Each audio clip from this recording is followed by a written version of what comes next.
And so it is. We set sail here on a Thursday afternoon program. Gwynn and Chris, and that's me not on camera. There we go. It's really hard. Hey, look, I got it on. No, I'm not saying anything about you. Pointed in the right direction. I'm not saying anything about you. These cameras have a mind of their own. Well, I have been told that these cameras that sit up top our computer screen so that we can be seen here on the YouTube. Yes. I've been told that they are automatic. They follow you where you go. They have AI tracking, yes. Yes, that does not work. That just doesn't work. I think I've figured out how to disable it to a point. Well, but if you move your hands in a wild gesture, it locks back onto you. I know how to disable it. I just get up and walk away. It doesn't. No, but it follows. Me. No, it does. Oh, it's followed you out the door before. That's true, but it doesn't bring me back. It doesn't bring you back. Yeah. I mean, if you're going to follow him out the door, follow him back to his chair. Make it work. All right. Technology still quite amazes me, actually. It does. Me too. It really does. I mean, the fact that, there could be some guy in Kathmandu right now tuning into the show. Yeah, I do love that. Yeah. Before they climb Everest, they're watching a quick, hour of Gwynn and Chris to get them ready. I was recently reading about a space probe that they sent up in like the 70s, and it still is sending back information from the 70s. It takes like weeks to get the information. But that's all well and good, but nothing's even close to the bird that flew from Alaska to Australia. Yeah, you're right about that. The rest of it's the just Godwit, I think it was called. I don't remember what it was called, but he flew. What did he fly? 133 days in a row without eating or something? It was 3 weeks. It was 8,400 plus miles in the air. Did not stop to sleep or eat. Right. But then they followed it. They monitored it for 3 weeks. All this thing, staying awake, never landing, incredible. And then my question: what did he do when he landed? And no one knows. They didn't have it. Yeah, no one knew. Knows. Like, really, you're going to follow all that? You're not going to get the. I kind of want to know what he's doing too. I kind of want to know. Yeah. Did he have to? Well, never mind. Okay. All right. Welcome to take a shower. I think he may have taken a shower. My good. Yeah. Shower. That's a long, dirty trip. That's a long flight. I can understand that. Welcome in, everybody. Obviously, we're kind of, crazy. It's our last day before we get actually back to some baseball. I was so desperate today that I would have taken like the third place game in the soccer being played today. By the way, just to give us something to talk about. There is a ton of backlash on this third place game. Really? Now in the soccer?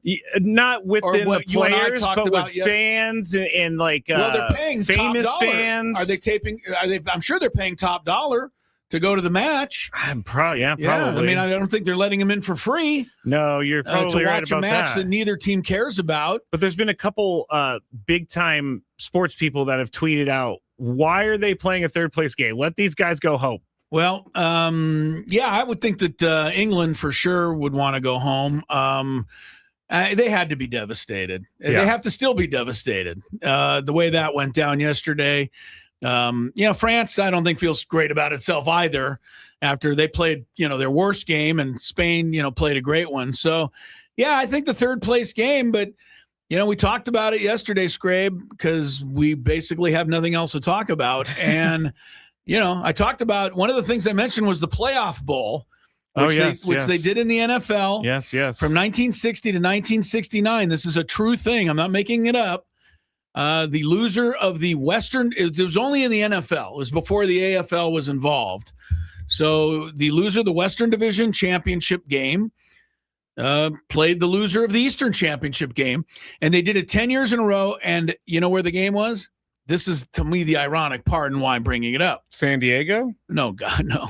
The game was in Miami, which is where the soccer third place game is on Saturday. That is ironic. So Miami, I guess, is the home of third place teams. And you know what? As a Dolphin fan, I would take third place, which is actually where they finished last year.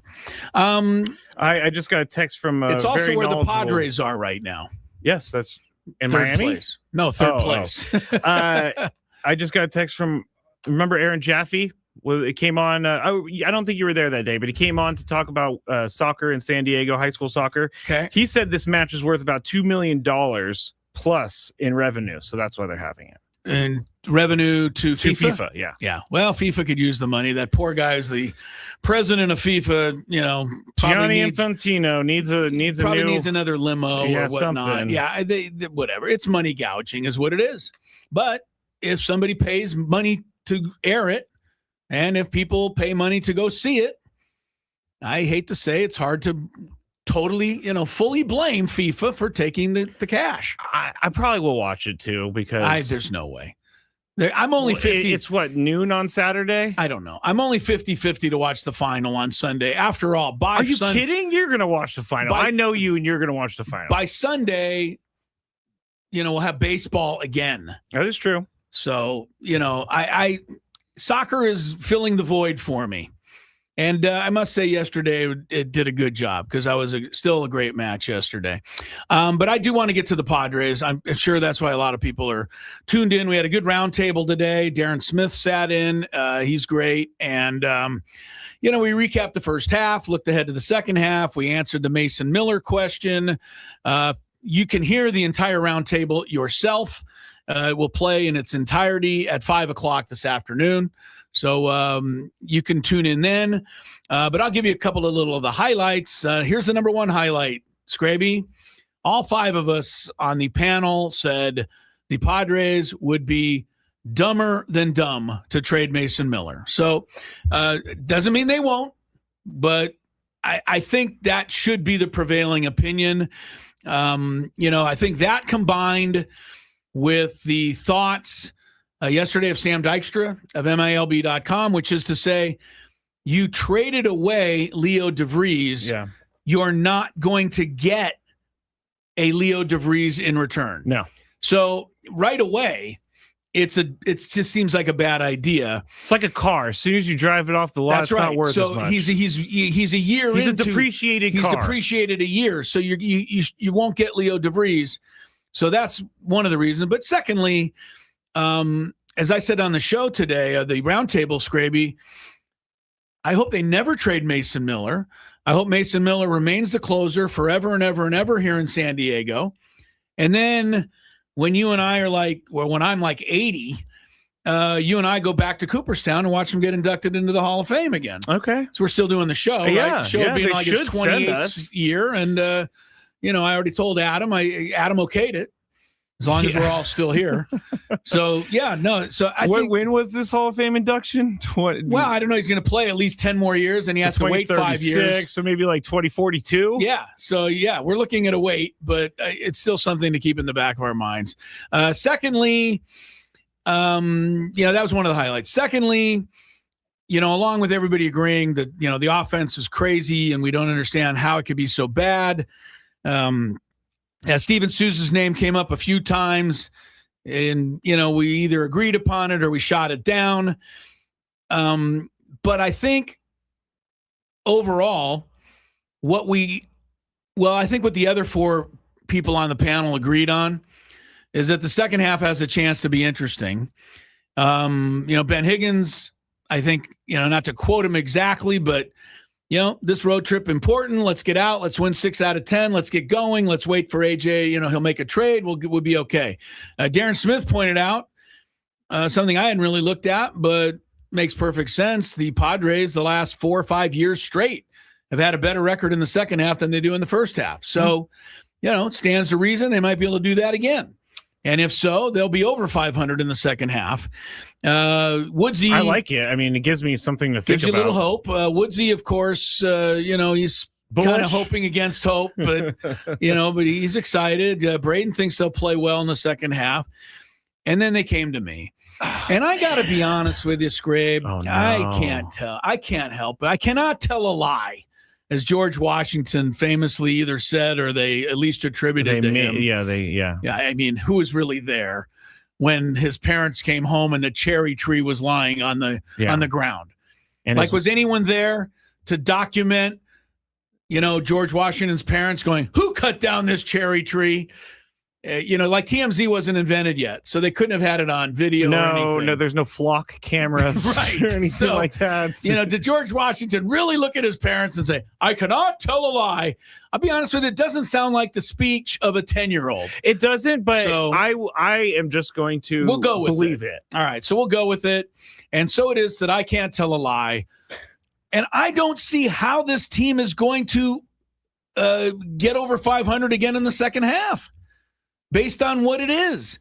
I think if you look, I mean, there's so many different ways to point this out, but if you look at the fact you're the worst hitting team in baseball, and if you look at the fact that you're the third worst starting pitching in baseball, and you're getting less healthy by the day, if you look at the fact that your bullpen is starting to, show a little leakage because of all of the time it's had to come in, I'm amazed that they are at 500 now.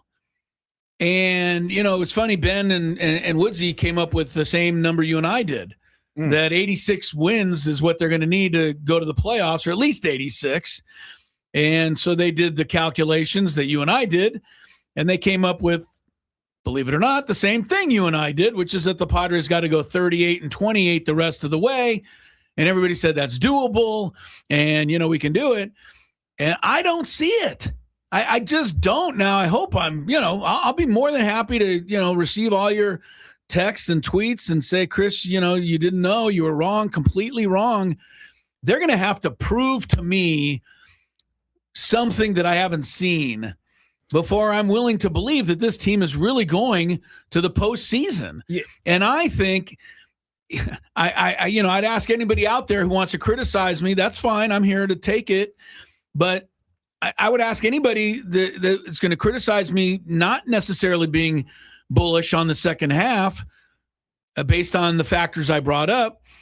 But if I were to ask you to put your money where your mouth is, whatever that money is, and I said you can bet on one of two things because one of these two things is going to happen.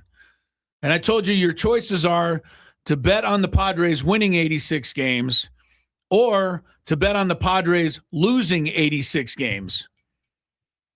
Which would you be more inclined to bet on? Be honest with yourself. It's your money. You keep saying they're the worst hitting team. And if you look at the overall stats, yes, they are the worst hitting team, but baseball seasons come in chunks. And if you look in the last 30 days, they're actually ranked 11th in OPS. They're ranked 11th in batting average. So I'm thinking Manny's starting to turn around a little bit. Fernando's starting to hit. Jackson's starting to raise that average a little bit. Okay. Do I think that they're just going to walk into the playoffs? No. This team is, as I've said many times in the last 2 days, this is a playoff run for them as soon as they start on Friday against the Royals. It's a playoff run. You can't have any losing streaks or else you're going to kick yourself out of the playoffs before you even get there. Well, your note and everybody else's note and optimism about the hitting over the last 30 days is good. It's fair, right? It's accurate. They've been better in the last 30 days. But I guarantee you I can show you a statistic that shows you the last 30 days the starting pitching has been far worse. Don't doubt that. So even if... Don't doubt that at all. And that's my issue here. Even if they start scoring 4.5 runs a game instead of 4, even if they do start hitting 260 instead of 220, is that going to be enough to overcome a starting staff that you can't tell me you feel very confident with any of these guys other than maybe Michael King? I don't even feel confident with Michael King. Confident in him, Michael King is the number one pitcher for them right now, but he's shaky. And you could say, AJ will get somebody. Well, again, I think he's going to get somebody if he feels like they're still in the hunt. But I think that somebody's going to be similar to, I don't know, Lance McCullers or somebody like that. I'm just saying, I get it. Unless you're going to break up the whole farm thing and everything and bring Skubal in, then okay. Then now I really don't even think that would be a good idea for this team. I know people are like, well, he's the best pitcher out, but he only impacts a game once every 5 days. That's not what they need right now. They need someone who's going to impact the game every single day. And they need an everyday player in return if they trade Mason Miller. Last 30 days, just for the hell of it, starting hit me with it. Team ERA is 5.25. That's the whole team. They don't split starters and relievers here on MLB.com, but yeah, sure you could find it. They do, but they don't. I see it. They don't let you split it in 30 days. Once you put 30 days, that's all you can look at. Truth. I'll let somebody else dig deeper if you want to, but a 5.25 team ERA going to be hard for this offense to overcome, even if it's better. I hope I'm completely wrong, but I think even the most optimistic Padre fan out there, the most rose-colored glasses out there, at least in the back of their mind somewhere, thinks this could be the way it goes. Yeah, I'll leave it there. I feel both ways. I feel both ways. We'll move on. Both ways. Look, I win tomorrow, win Saturday, win that series, take 3 out of 4 in Atlanta. Beat 2 out of 3 over the Marlins, come home 7-3. I mean, the Royals. I'm back, I'm back in. But the Royals are a bad team. You should take this series. Well, but I don't know that I can predict that they're going to do that. They may take that series, but they're going to need a lot more than taking series against bad teams to pass 4 teams and to make up the deficit they have. All right, Gwynn and Chris is underway. Please don't mistake I'm sure you perceive it as incredible negativity. Please don't mistake that and say, well, Chris obviously has always hated the Padres and he's anti-Padres and he hates a fan. Yeah, it's totally not true. I'm just looking at what I'm looking at, and I can't help but see it. I will say, Chris, so, I love to jump all over you for things I disagree with you with, but I can't disagree with you because your feeling is as valid as everybody else's feeling. Yeah, I hope mine's wrong. Gwynn and Chris is underway. Happy to have you with us. I'll lay the groundwork for the program when we come back, but I do know we're here till 5 o'clock, and then you can hear the roundtable, and hopefully you'll hear a little more positive spin on some of that stuff. But Gwynn and Chris is underway. Happy to have you.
The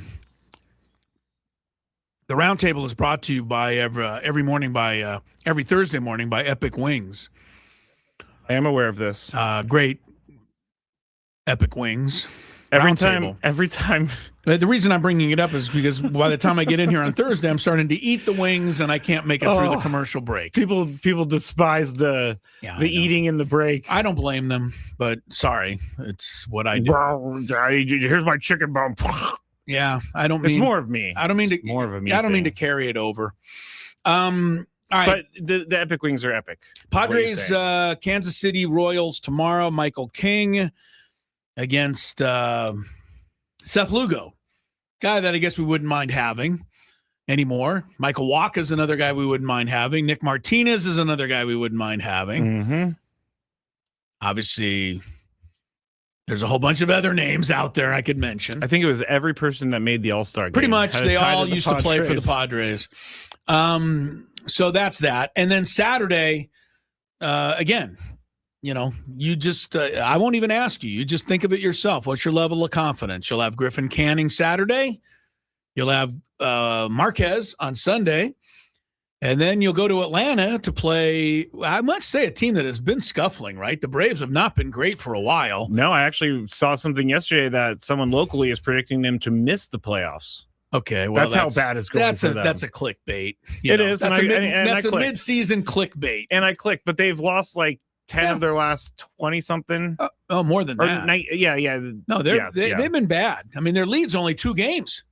Philadelphia is right there. And I think they were up by 11 at one point. I think it was 11. So, yeah, the Braves aren't playing great.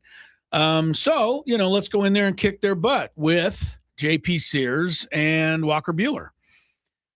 It could happen, but it's so unlikely.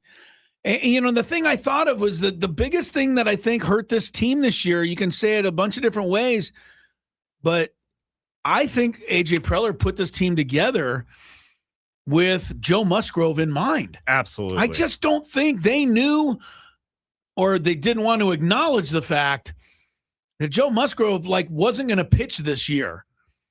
I'm with you 100%. I really believe it was all put together with the idea that he'd be the number 3 guy in May, right? So Vasquez would be 4, which you could live with his inconsistency at 4. Mm-hmm. And then you'd go Buehler or Marquez or Giolito, who you ended up having to acquire. How many other guys did they sign? Those kinds of guys. Yeah, a couple of them never even made it. Tristan McKenzie, Marco Gonzalez. Yeah, they never even got there. But they signed all those guys hoping that one of them would stick. And now here we are heading into the second half of the season, and they have to hope that all 4 of them stick. I don't like that, though. I definitely don't like that. When I saw the pitching matchups yesterday, I was just like, really? This? Yeah, you better start scoring like the Blake Street Bombers of old. They're in Colorado if you want to win some of these games.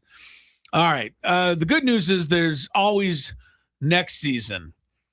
Wait, is there? Or is there? Right. Major League Baseball today. I really almost find this flat out comical. It is comical. Is it not comical? Oh, they're celebrating this from the rooftops. Yeah. Is the irony not lost on pretty much everybody that Major League Baseball today announced the official 2027 schedule? They did. You're crazy. For the second year in a row, the opening game will be on Netflix. Teams have not been chosen for that encounter. The Padres, if you want to save the date, will open on Thursday, March 25th. Allegedly, it will open. Well, no, the schedule says they're playing. So if it's in the schedule, baby, show up. No, Rob Manfred, right, there has to. Right, we all understand where this is coming from. There has to be a season. And I already told everybody yesterday, there is no way I see clear that they're going to be starting this season when it's time to start it. That's going to take another miracle. It is. March 25th is a pie in the sky dream. It sure seems like it, but if it happens, Arizona will be here, followed by the Rockies. There'll be a quick road trip east for Tony Gwynn and company to Pittsburgh and St. Louis. Two nice places to go in early April. Yes, because get you it don't out get of the heat. way. Yeah, no, not as much humidity. And then, don't make any plans for the weekend of April, 9, 9th. 10, and 11. Yeah. Mm-hmm. Dodgers come here. But it's laughable that they're even releasing a schedule. It really is. I'm sure that they could say, well, the marketing departments of the teams have to work on selling tickets. All right, if you're out there buying blocks of tickets for 2027, just a bit of advice from Uncle, your financial advisor here. Make sure that you can get your money back. Do not plop down any money that is not refundable. Yeah. Because stay away from the non-refundable stuff. Don't fall for something. Well, the tickets are cheap, but they're non-refundable because you may not have a game to go to. As a matter of fact, you probably won't have a game to go to. Chicago's Wrigley Field, it says here, will not be hosting the All-Star game on July 13th. It says it will. I know. There's something strange. The writing a little bit. There's something strange on the schedule, though, that I saw from the press release email that the Padres sent us. Doesn't this go along with like if a tree falls in the forest type of thing? Like if you make a schedule, but there's no teams. Like, is there really a schedule? Yeah. They're having 2 pre-scheduled doubleheader days for each team. I don't know about each team. But for the Padres, July 10th against the Rockies for some reason, and June 22nd against the Cubs. They're having some sort of doubleheader. Okay. So I don't know why. Are they now just building in double headers because they think they're going to miss games in the beginning? I don't know. Based on what you're telling me, I don't know exactly, but June 22nd, it looks like here is a Tuesday. It is a Tuesday. Seems like a weird day for a double header. But they're only playing the Cubs two days, so they're So I don't get that, but I think honestly, what you can do here's the schedule. I think I'm going to do with it what I usually do with my NCAA bracket after the first weekend. What do I need this for? I mean, I know I'll revisit it if it becomes necessary. I know that we're joking. They have to do this. This is something that they have to do just in case for some reason, because you got to get the parks reserved. You have to start reserving hotel blocks. You have to start doing all that. They have to do this, but well, I will give the same advice then to the Padres and the Rockies and the Mariners and every other team. If you start reserving hotel blocks, don't make it non-refundable. Yeah. Last thing about the schedule, Chris, I'm looking right here at the compilation of players in the corner. Mason Miller right in the front, which means he will not be traded because he's on the 2020 schedule or 2027 schedule. Yeah, that's a fun thing to look at, but it doesn't mean they wouldn't trade him and put him front and center, Chris. Yes, they would. Look, even Luis Campusano made it. Sung Moon Song made it. Yeah, so that clearly shoots down your theory. All right, well, there'll be no baseball in 2027, so hopefully the baseball that's left in 2026 is better than it appears like it's going to be. But we'll all start finding out tomorrow when the Padres take on the Royals. We are going to do, let's see on the show today. We got Dax McCarty. He's our match analyst for MLS on Apple TV. That means he will break down everything World Cup for us. Very much looking forward to that. We're going to go like we did yesterday because I thought we had fun yesterday. It got us our mind off of the, struggles of the Padres. We started kind of doing our NFL preview and talking about fantasy and, who's on whose team and what guys got traded and who's a free agent. Yeah. How many mock drafts did you do last night? Yeah. 4. Surprised it's not 6. Yeah. But we're going to go over some NFL stuff just to get everybody thinking about, a sport that we can at least count on will be there come September. That's coming up. Daily Gambit, not coming up because there's no games. Chris vs. the Fans, Big Five, all ahead.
I guess we had a flood, as in one person who texted in or said something in the chat about, what? No Daily Gambit? You know what? You're right. We probably will do a whole 15 minutes on tonight's Mets-Phillies game for you. Hey, I'm into it. Yeah. Mets did, this will, lead them right to the division title. They reactivated Marcus Semien today. That's pretty much what I got to help you preview the Mets-Phillies game at 4:00. But yeah, that's about the only thing we got going on out there. Again, why can't Major League Baseball just have 4 days off? Why? I don't understand. Oh, why did they even have to have one game? The Phillies and I can't. Mets it's a day off on a Friday, so I don't understand. Well, it's a free night to be on TV. I guess. I'm just saying. I don't disagree. The All-Star break used to be 3 days. Now it's 4. Know that. I did not know that. Oh, yeah. It used to be Monday, Tuesday, Wednesday. They went back to work on Thursday. Interesting. And Tony already said in the next bargaining agreement, he thinks it'll wind up being the whole week. That'll be something the players will want to get in there. I don't know about that. Yeah. What am I going to do for the week? That's what I was going to say. If you do it for a whole week, then I'm going to talk to Adam about getting some players to come in here and try to host a sports talk show for a whole week. So they can go through. So they can understand what we're doing here. Chris Skraby there. We are in the Bill House studios. Tony is traveling today. I don't know if I mentioned that. He is. Yes. Padres are going to Kansas City, so he's on the plane. Of course, the game is tomorrow afternoon. All guests on our program. SDCCU fan hotline. It's not big bank banking. It's better. We will talk World Cup a little later. Dax McCarty from Apple TV, rather. And we got 2 matches left, but one that matters on Sunday. It'll be Spain and Argentina. Do you have a favorite? Because it's weird to me. I rooted for France and England. So, I felt like I lost both. And so I don't really feel like I have a dog in the fight left. I don't know why I don't like Argentina, but I don't. Yeah, I wouldn't say I don't like them. I don't like them in the sports sense. Okay, yeah. Not the country of Argentina. Oh, I see. I thought you were... Just the sports sense. Okay. I don't like that you were hating all Argentina. No. Did Skraby not just say he hates everybody who has any connection to Argentina? I definitely did not. Well, I tell you why. They cheated their way through. That's what I was going to say. You didn't like them because they cheated. So did our country, but our country's not in it anymore. Well, our country cheated and then got slapped down for it. Yeah, I don't think Argentina can help the fact that, Evita Perón herself basically refereed the third and fourth round matches. So you don't know who Evita Perón is? I've never heard Vita Perón. I've heard of Evita. No. Still, that didn't. I've heard of the movie Evita with Madonna. It's about Evita Perón, who was the person who basically married the chancellor or president or grand marshal, whatever it was, of Argentina way back in the day, and had a huge impact on the history and development of the country of Argentina. Eva Perón is revered in Argentina as the person almost a George Washington type figure. You really need to learn a little history. I didn't. I don't remember Argentinian history coming up in my college. Yeah, I can understand classes. that. But you said you saw the movie. You must not have really paid much attention to it. Oh, no, the movie was that's like a 25-year-old movie. I probably saw it when I was a drinker or a baby. I'm going to look it up. Evita movie. The movie was Evita. Well, here's another reason I bet you didn't watch it. It's a musical. 96. It's a musical, too. You don't like musicals. I hate musicals. You do. You hate musicals. Absolutely hate them. Yeah. You're no Andrew Lloyd Webber. Do you know who he is? Yes, he is. Okay, at least you know Phantom something. of the Opera. I actually went to the Phantom Andrew Lloyd Webber is not just Phantom of the Opera. He's Evita. He's everything. He wrote all this stuff. All guy's I care incredible. Is the music of the night. Yeah. If they sang like that, I wouldn't like musicals. I went when I was in 3rd grade to the San Francisco Phantom of the Opera, and I loved it. Good to see you showed up to class that day. I was a very good student. The Open Championships are underway at Birkdale Royal Golf Club, Southport, England, where I think everybody is, probably depressed. But the golf fans were out there today, and they saw somebody I've never heard of named Jackson Suber. I've never heard of him. Shoot a 5 under 65 to take the first round lead. I always feel like these guys who take the first round lead are like a rabbit in a long in a race. In a race, yeah. They just send them out there to tire themselves out. Yep. While everybody else kind of gets into the groove. But maybe, who knows? Who knows? Jackson Suber, he's on top. He does get one day, of glory, right? He gets interviewed. All the stories will be about him. He went to Ole Miss. Okay. He's a rebel. Second place, Daniel Brown from jolly old England. There's a lot of English guys at the top of the leaderboard. Yeah, tied with Sung Jae Im. And then, I'll give you some of the names that you do know. 3 under, Scotty Scheffler for 1.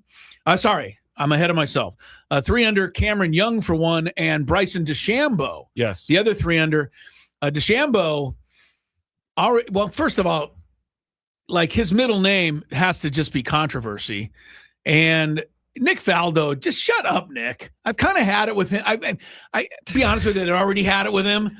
But okay, you won your majors, you won the Masters back in the day where guys could hit a driver 190 yards. He was pursuing clubs. That's tough. Whatever he did, but he's critical of everybody who plays today. It seems to me. And the guy he's most critical of is DeChambeau, who he says doesn't understand golf, plays no strategy, just hits the crap out of the ball. Well, I hate to tell you, man, DeChambeau, first of all, a lot of people like to watch him hit the crap out of the ball. Yeah. Secondly, he's won 2 majors. It's not like he's completely failed along the way. He's had a horrible year this year, though. He's missed the cut in all 3 of the first majors. Yeah. But I was happy to see DeChambeau back a little bit. And then after the round, he was asked about his round, and he said, I played some pretty good strategy today.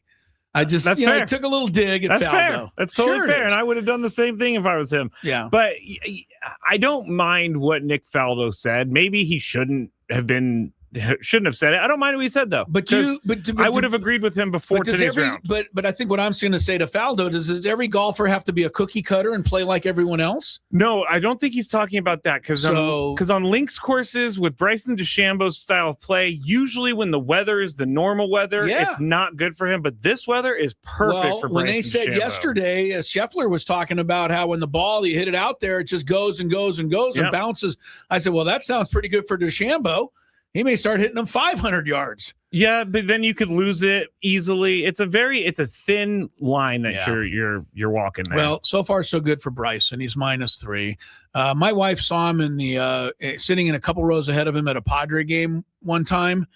I think after he won his first U.S. Open, you know what it was? It was the weekend of that U.S. Open. Didn't he win the U.S. Open here? No, he didn't win it here. Oh. Well, that was Gary Woodland, I believe. Right. I beg your pardon. No, John Rahm. Okay, but DeChambeau was here. He was at the Padre game. My wife thinks that's great, so she likes DeChambeau now. She's a big fan? I'm like, did you meet him? Oh, no. Did you say hello? Did he wave? No. So what's the deal? Well, we saw him. Okay, so you're a fan now? She roots for him. I kind of understand it. It's funny. A little bit. I saw him, so I root for him. Hey, remember when I made the big proclamation that Brooks Koepka would never win an Open Championship because he hit the ball too high? Yes, I'll never forget it. It began my hatred of you talking about golf. But guess what? Has he won an Open Championship? No, he has not. So far, so good for you on that one.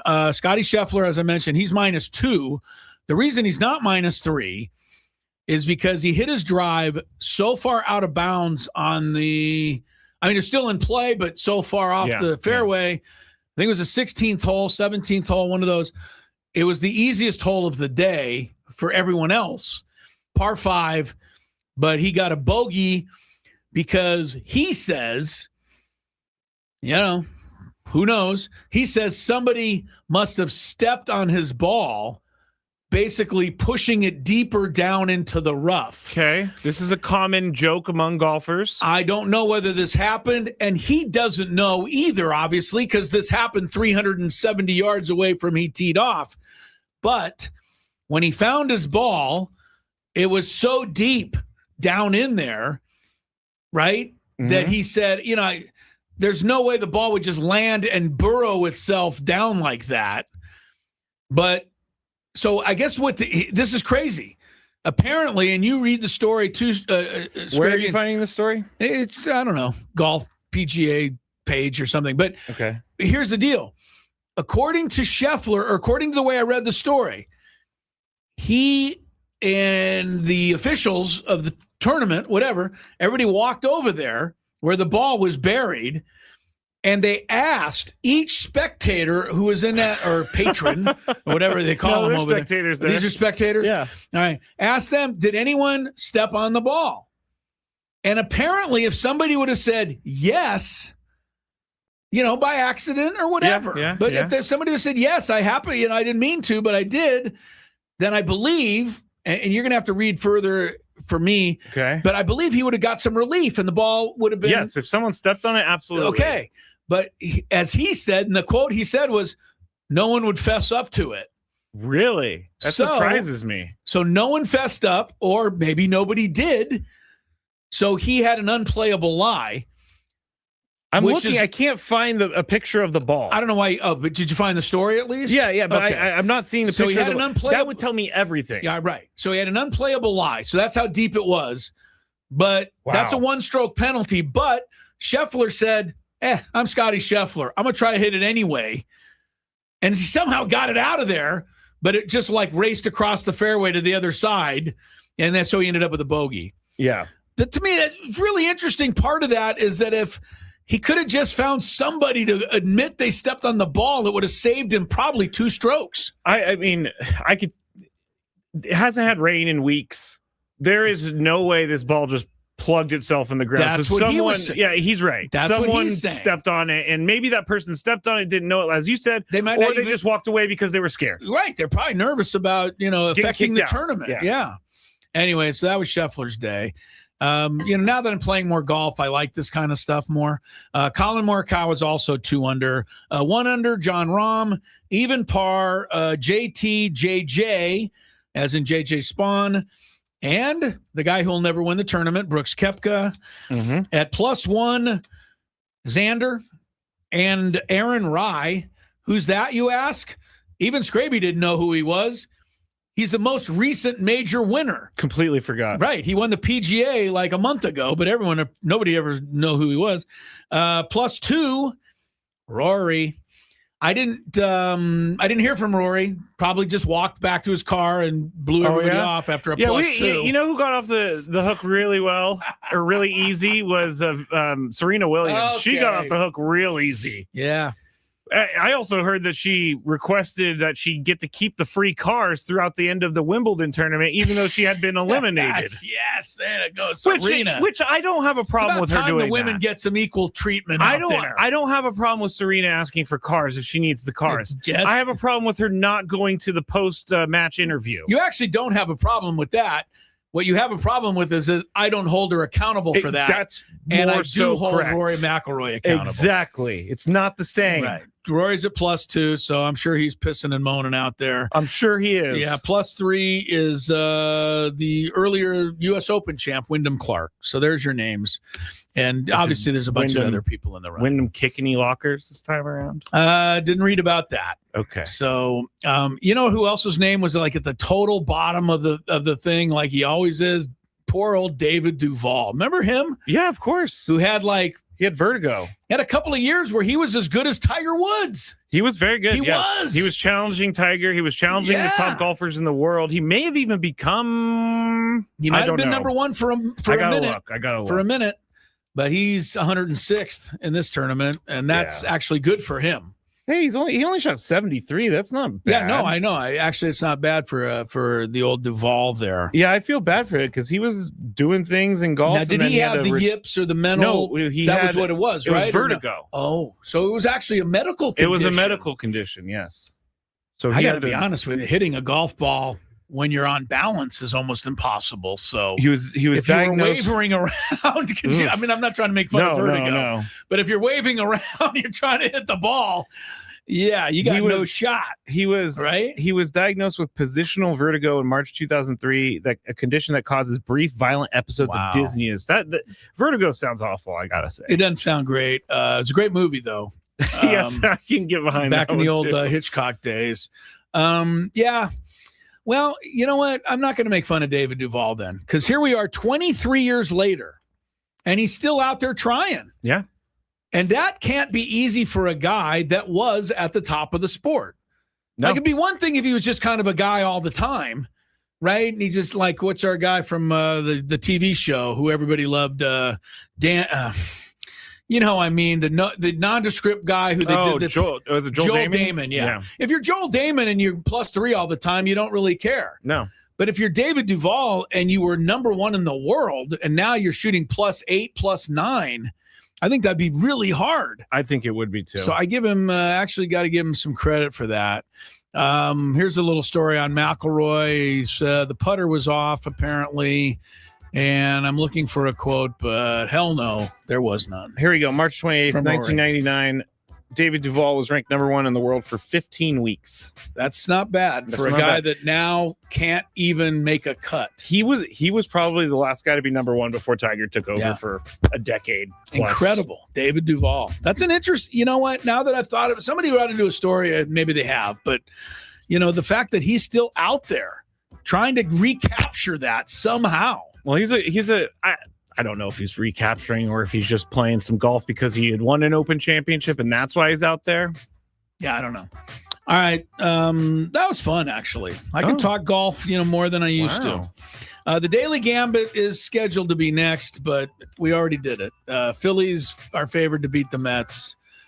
Wait, so we're not going to do the pretty much all you got on the board, huh? So we're not. Oh, we'll be back.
o'clock. Normally daily gambit time, but yeah, I'm kind of just in protest, with no games.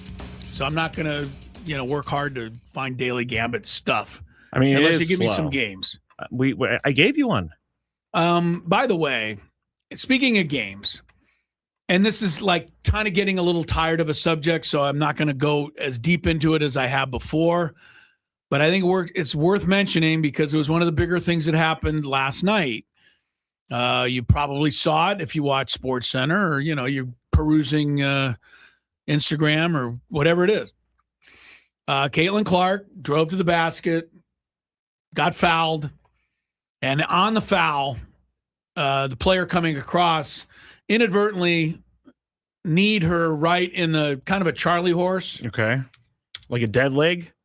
Well, if you get hit with a Charlie horse or, in the thigh. Yeah. Get kneed, it hurts. Oh, it hurts. She went down. She got up. She hobbled down to the other end of the floor. And then at the other end of the floor, the ball went out of bounds or whatnot. And as soon as that happened, she made a beeline for the official, screaming bloody murder. I'm watching it right now. Okay. So if you haven't seen it, you can watch it. Honestly, I saw that there was something that happened, but right. I'm kind of over it, so I didn't click on it. Exactly. And the official apparently told her, well, you created the contact. Oh, she did lose her mind. She definitely lost her mind. Yeah. And but I'm watching the play. Yeah. It's a foul. It absolutely is. And that is the point. There's 2 points here. One is what we've been saying all along. The WNBA's got to get officials who have some semblance of a clue. That is a foul. Mm-hmm. It's a foul on Caitlin Clark. It's a foul on Matt Skraby in a pickup game. It's a foul. Yeah. You can't come across and whack somebody and, make contact like that in no position defensively at all.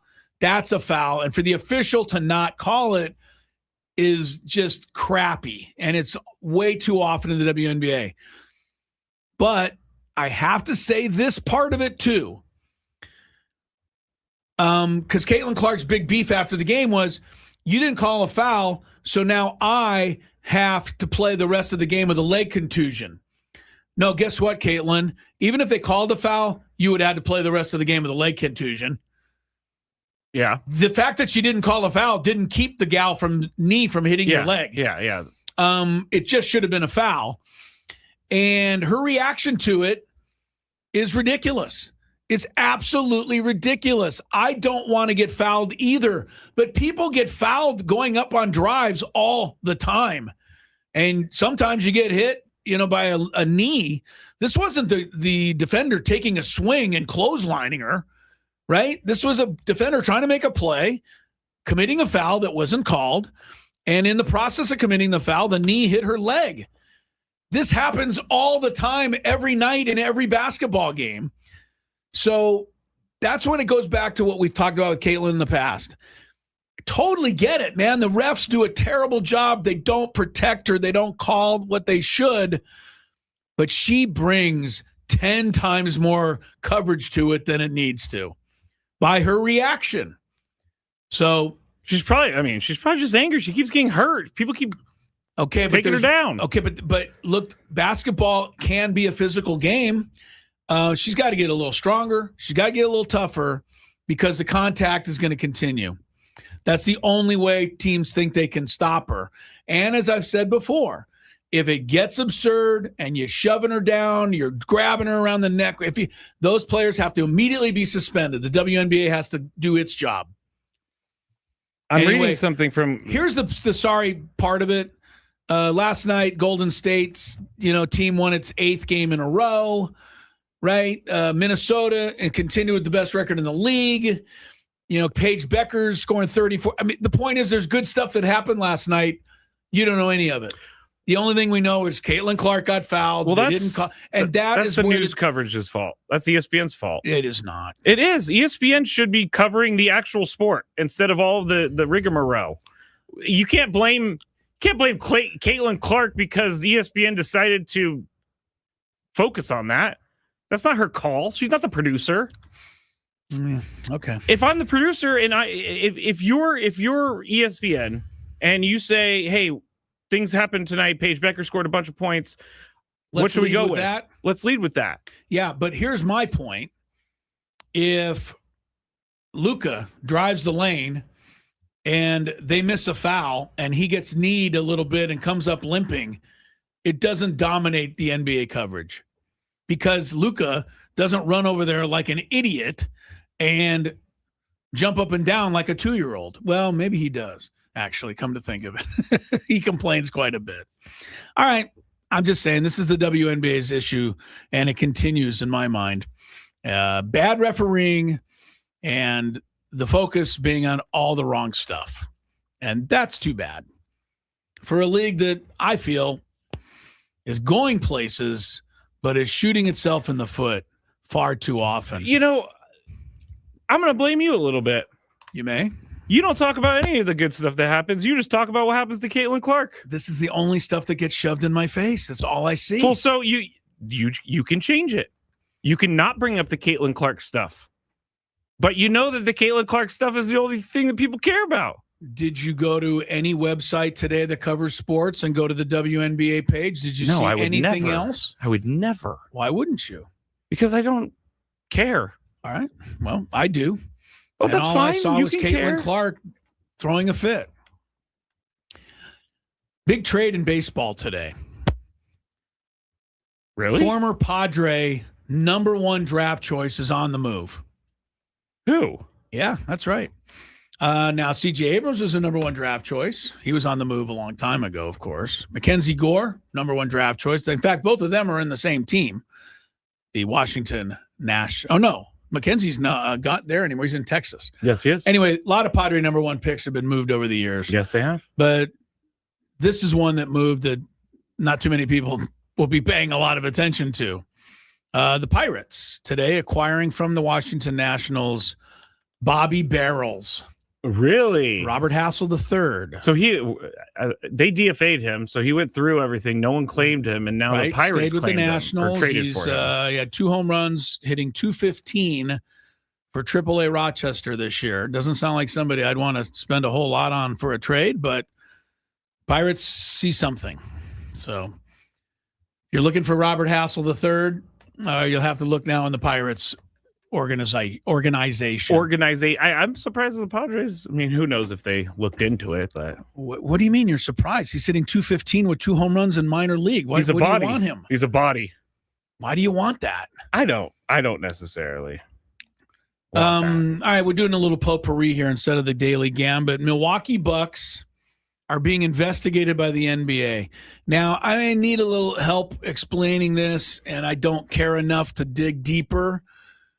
But according to Shams Charania, the Bucks have signed forward Gary Trent Jr.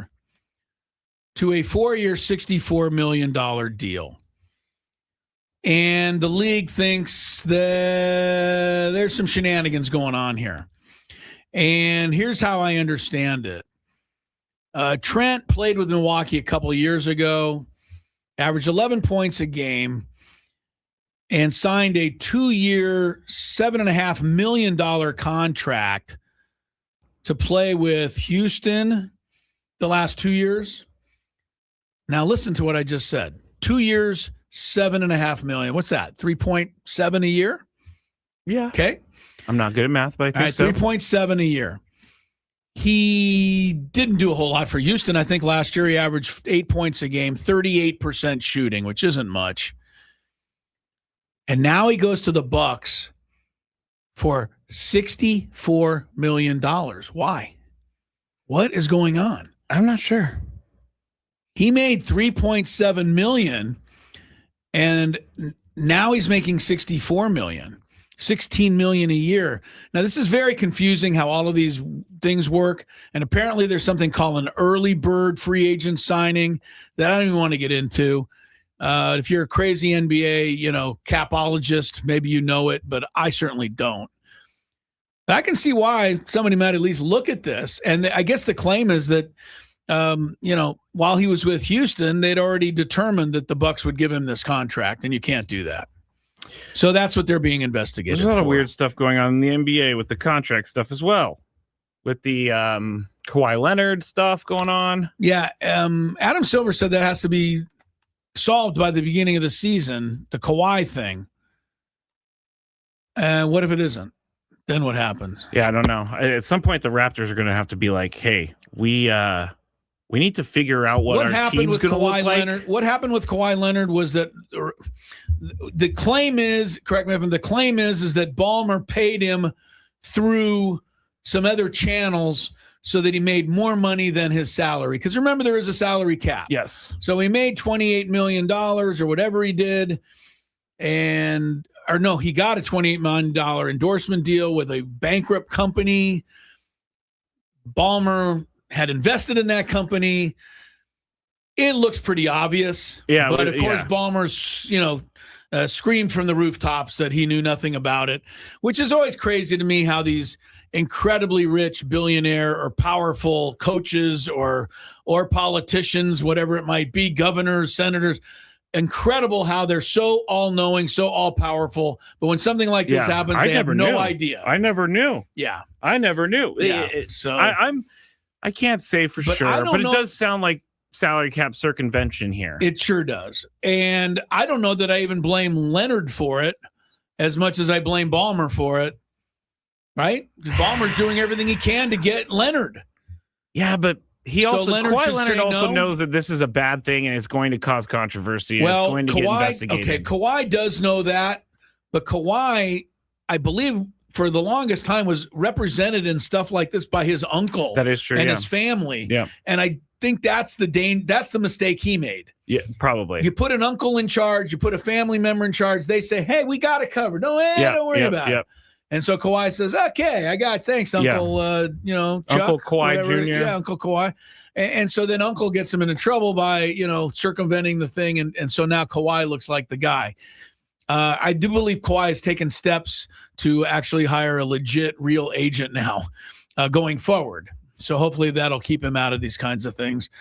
But if the NBA finds out that Ballmer was cheating, yeah, let's go. Come on, get it figured out, people. Get it figured out. Yeah. I mean, tell Ballmer, look, there's plenty of room for you in sports. Just don't Ballmer cheat. will go, what do you mean? And they'll go, well, Argentina's looking for an owner on the soccer side. He might want to buy them, actually. They're probably a cash cow. All right. Can anybody tell that there's no sports at all? I have something that just came down from Kevin Acey that changes something a little bit. World? It's not going to change the world, but it's going to change a certain something. Possibly. I can't wait to hear it, but I have to wait to hear it because we need a break on Gwynn and Chris.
Great breakup of the double play there by Juan Soto. We should just come to expect his lackadaisical attitude. And what did I miss? If you're watch him go into second base here. This is a ground ball to first. He runs, they throw, he just gets out of the way, and Turner throws the double play to first base. You're supposed to slide in. He didn't even slide. He just moved his head out of the way. Moved his head to so give the get guy a clear line. Get a good look to throw the guy out at first. This is not baseball to me. That was funny. I know you love, whoever loves Juan Soto, and you can quote any statistic you want. That is hilarious. But that's not what, as a fan, I think you're even, you're not paying for that. You're paying for guys to play hard and play the game. You slide into second base, you try to disrupt the play a little bit, see if you can, now, with the rules, it's different, right? You used to be able to actually take out the shortstop, which was kind of stupid too. Yeah. But you at least slide in there and kind of make a nuisance of yourself, make the play difficult. But even you saw what I saw, and you laughed because Soto doesn't even try. He doesn't try. He runs the second. He gets out. He moves his head out of the way, and they complete the double play very easily. He couldn't have made the throw more comfortable for Trey Turner, right? And Bichette, who hit the ball, was only out by a step. So if he, does make it a little more difficult, maybe Bichette's safe. It's just Soto, and that's acceptable.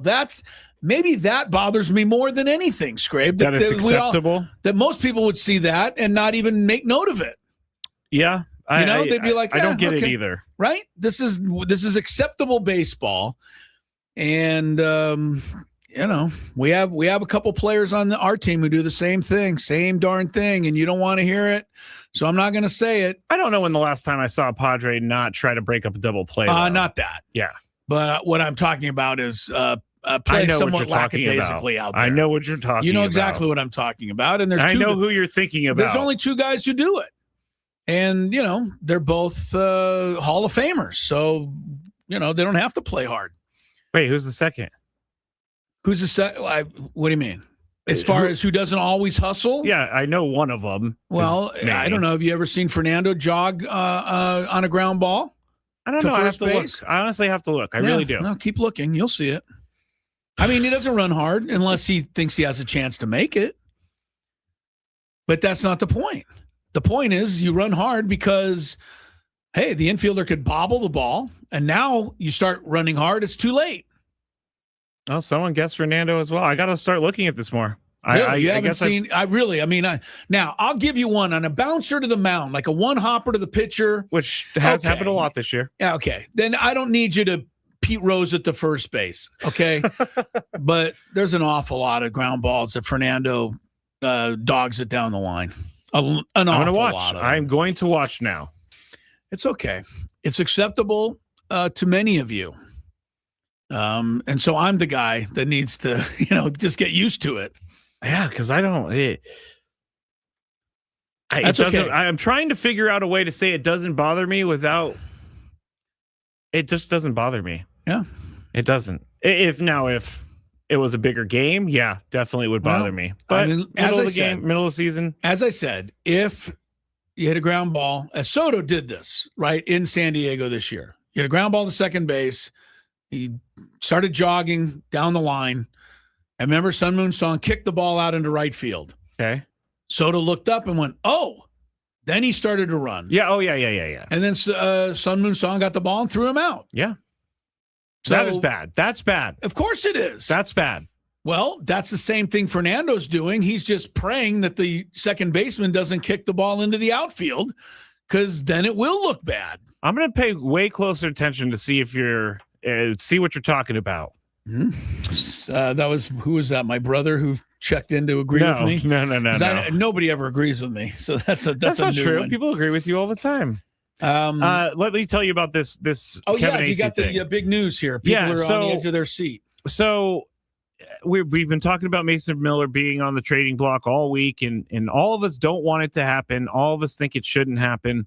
But here is something that could change the possibility of trading him, because Kevin Acee is writing that it's pretty much been decided between the union and Major League Baseball that service time required to become a free agent is going to go from 6 years to 5 years under the new collective bargaining agreement. And that is... Wait, what collective bargaining agreement? Yeah, exactly. I know. The one that's going to be agreed upon like 2 Junes from now? Yeah, like 22 years from now. Yeah, okay. No, I get it. Right, but they're saying that when this is agreed upon, this is something they've kind of agreed upon. It's going to be 5 years. Okay, so you can become a free agent sooner. Yes. So Mason Miller currently is under team control through 2029. But if they do this, where they make the service time from 6 years to 5 years, his free agency will come after the 2028 season. So he would have one less season of contract control. So you're saying that might make them more likely to be willing to part with him? I was actually going the other way. Really? Because they wouldn't get enough of a return. Oh, they wouldn't get as much? Okay. Because one of the things that teams are going to want is his contract control. So if let's just say they miss a season and he gets traded this season, they miss a season, then that team only has him for 1 year, instead of the 3 years they would have had him for. Well, again, Kevin Acee, this is important to note. There's no question. We need to have this information, and I'm glad he's getting it out there. But I honestly don't believe. Look, I believe that teams are asking about Mason Miller, and I believe that AJ Preller is smart enough to listen. Offer, Aaron Judge and, resurrect Alex Rodriguez. You know what I mean? There's got to be something. What is the old saying? Everything has a price. Even Mason Miller would have a price. I mean, if some team put something absurd together, AJ'd have to do it. Yes. But I think beyond that, I just think it's clickbait and we're just wasting our time. I see no reason why it makes any sense for the Padres to trade Mason Miller. I just don't. And and you're going to say, well, they could refortify their whole farm system. Really? Like, is some team going to give them 4 prospects? 5? I mean, what do we mean refortify? I understand. We gave up 1 prospect for him. I understand. So why are we going to get 4 back? I understand the concept of it, but I don't think it makes sense in reality, because you're not going to get an equal price. As we said earlier, Mason Miller is like a depreciating car. Once you go off the lot, you're not as valuable anymore, and you'll get less on the return. The other thing that Kevin Acee said, and this is, I guess, somewhat surprising to me, but not really. They're saying that if there is a chance for the Padres to package Xander Bogaerts and his contract in some sort of trade, that they are willing to do that. Oh, my God. Right now. Well, yeah, and it says if someone were willing to even just take on some of his salary.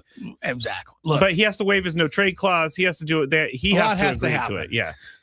Okay. Well, again, Kevin's doing a good job, but I didn't need Kevin to tell me that. Yeah. I guarantee you the Padres would, cut off their left arm. Yes.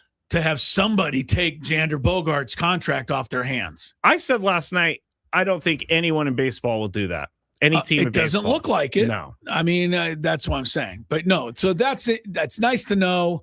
But yeah. Chris, he has a contract through like 2032. He does. And he gets paid $25.4 million a year each year until then. Right. And at least 5 of those years, he's just going to be making the money. Or 3 of those years, I'd say he's just going to be making the money. Some may say he's always just been making the money. Yeah, I know some would. I'm not that much of a Xander hater. But there's no question that the contract is, again, I'll go back and say what I said at the time. It's the price of doing business when you're a smaller market team. If you didn't offer him that, the Yankees would have, or somebody else. I disagreed with it because I didn't think they really needed Xander Bogaerts. Yeah, it was weird. But understand the circumstances. All right. Do you think that go ahead. Do you think that Xander and his agent were talking in free agency and they're like, man, we're just not getting a market? And he's like, hold on. Padres just offered us $25 million a year for the next 11 years. Done. Yeah. Sold. But you have to understand what was happening here. The Padres felt like they were close. They felt like they'd, brought in this, that, and the other.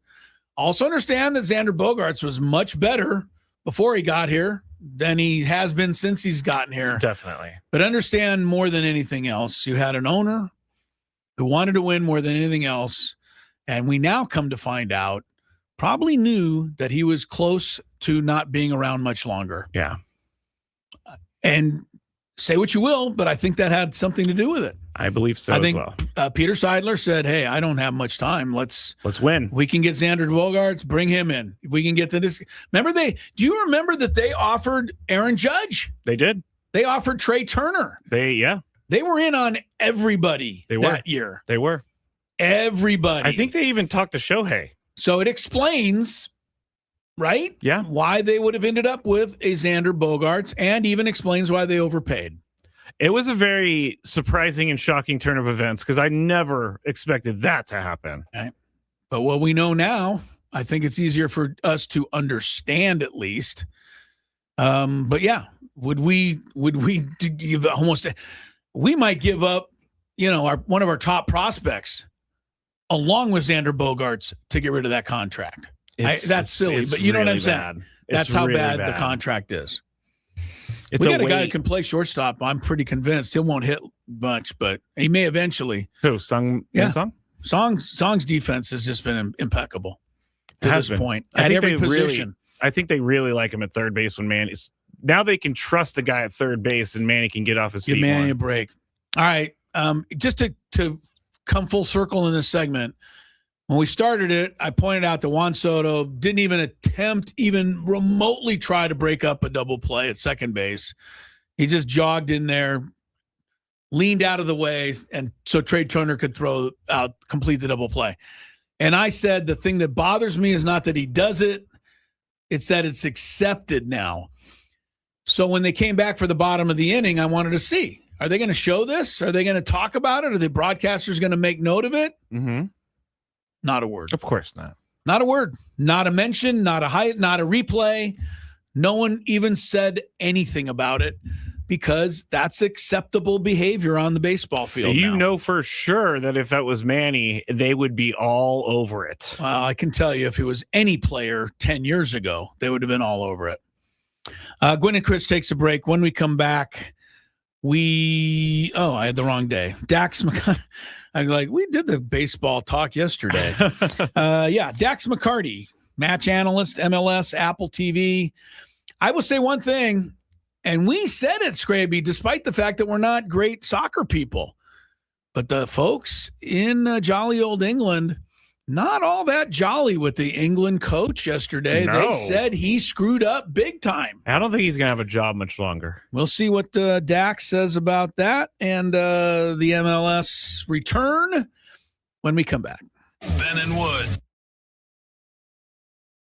And what is before they try, what is the heat index they're facing? Do we know? Or well, you could look up the Scoville on a ghost pepper. Yeah. It's one of the world's hottest. There's a couple of hotters. Scoville's the measurement unit. The X pepper and all of that. Thanks for the education because I did not know it was I've Scoville. allowed milk and bread, but if I was asked, tell us the actual rules of this. Like the rule is, see if you can do it. I guess you guys alternate spoonfuls until one of you can't. One of you can't do it anymore. Yeah. That's not happening. Until you can't do it anymore. Fulls. I will take And one. The winner, spoonful of Skraby, this. has a jar of a couple of my jars. I think products. they both are winners if they pass Hold on this. a second. I hate to Winners. say, yeah. Yeah, of course. There will be no back and forth. There will be one spoonful. Now, this is the one that he has right now.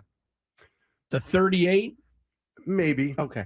All right. now maybe. this right here, I've been putting on some of my turkey burgers. Good stuff. This is hot. Okay. All right, are we All doing right, this? Here we go. All right. Let's Adam's do it. ready. This is a There full away he goes. spoonful He of does the- have a full spoonful He does. for those This listening. On that. I'm literally sweating watching him do a full this right now. spoon? That's a full spoon. All right.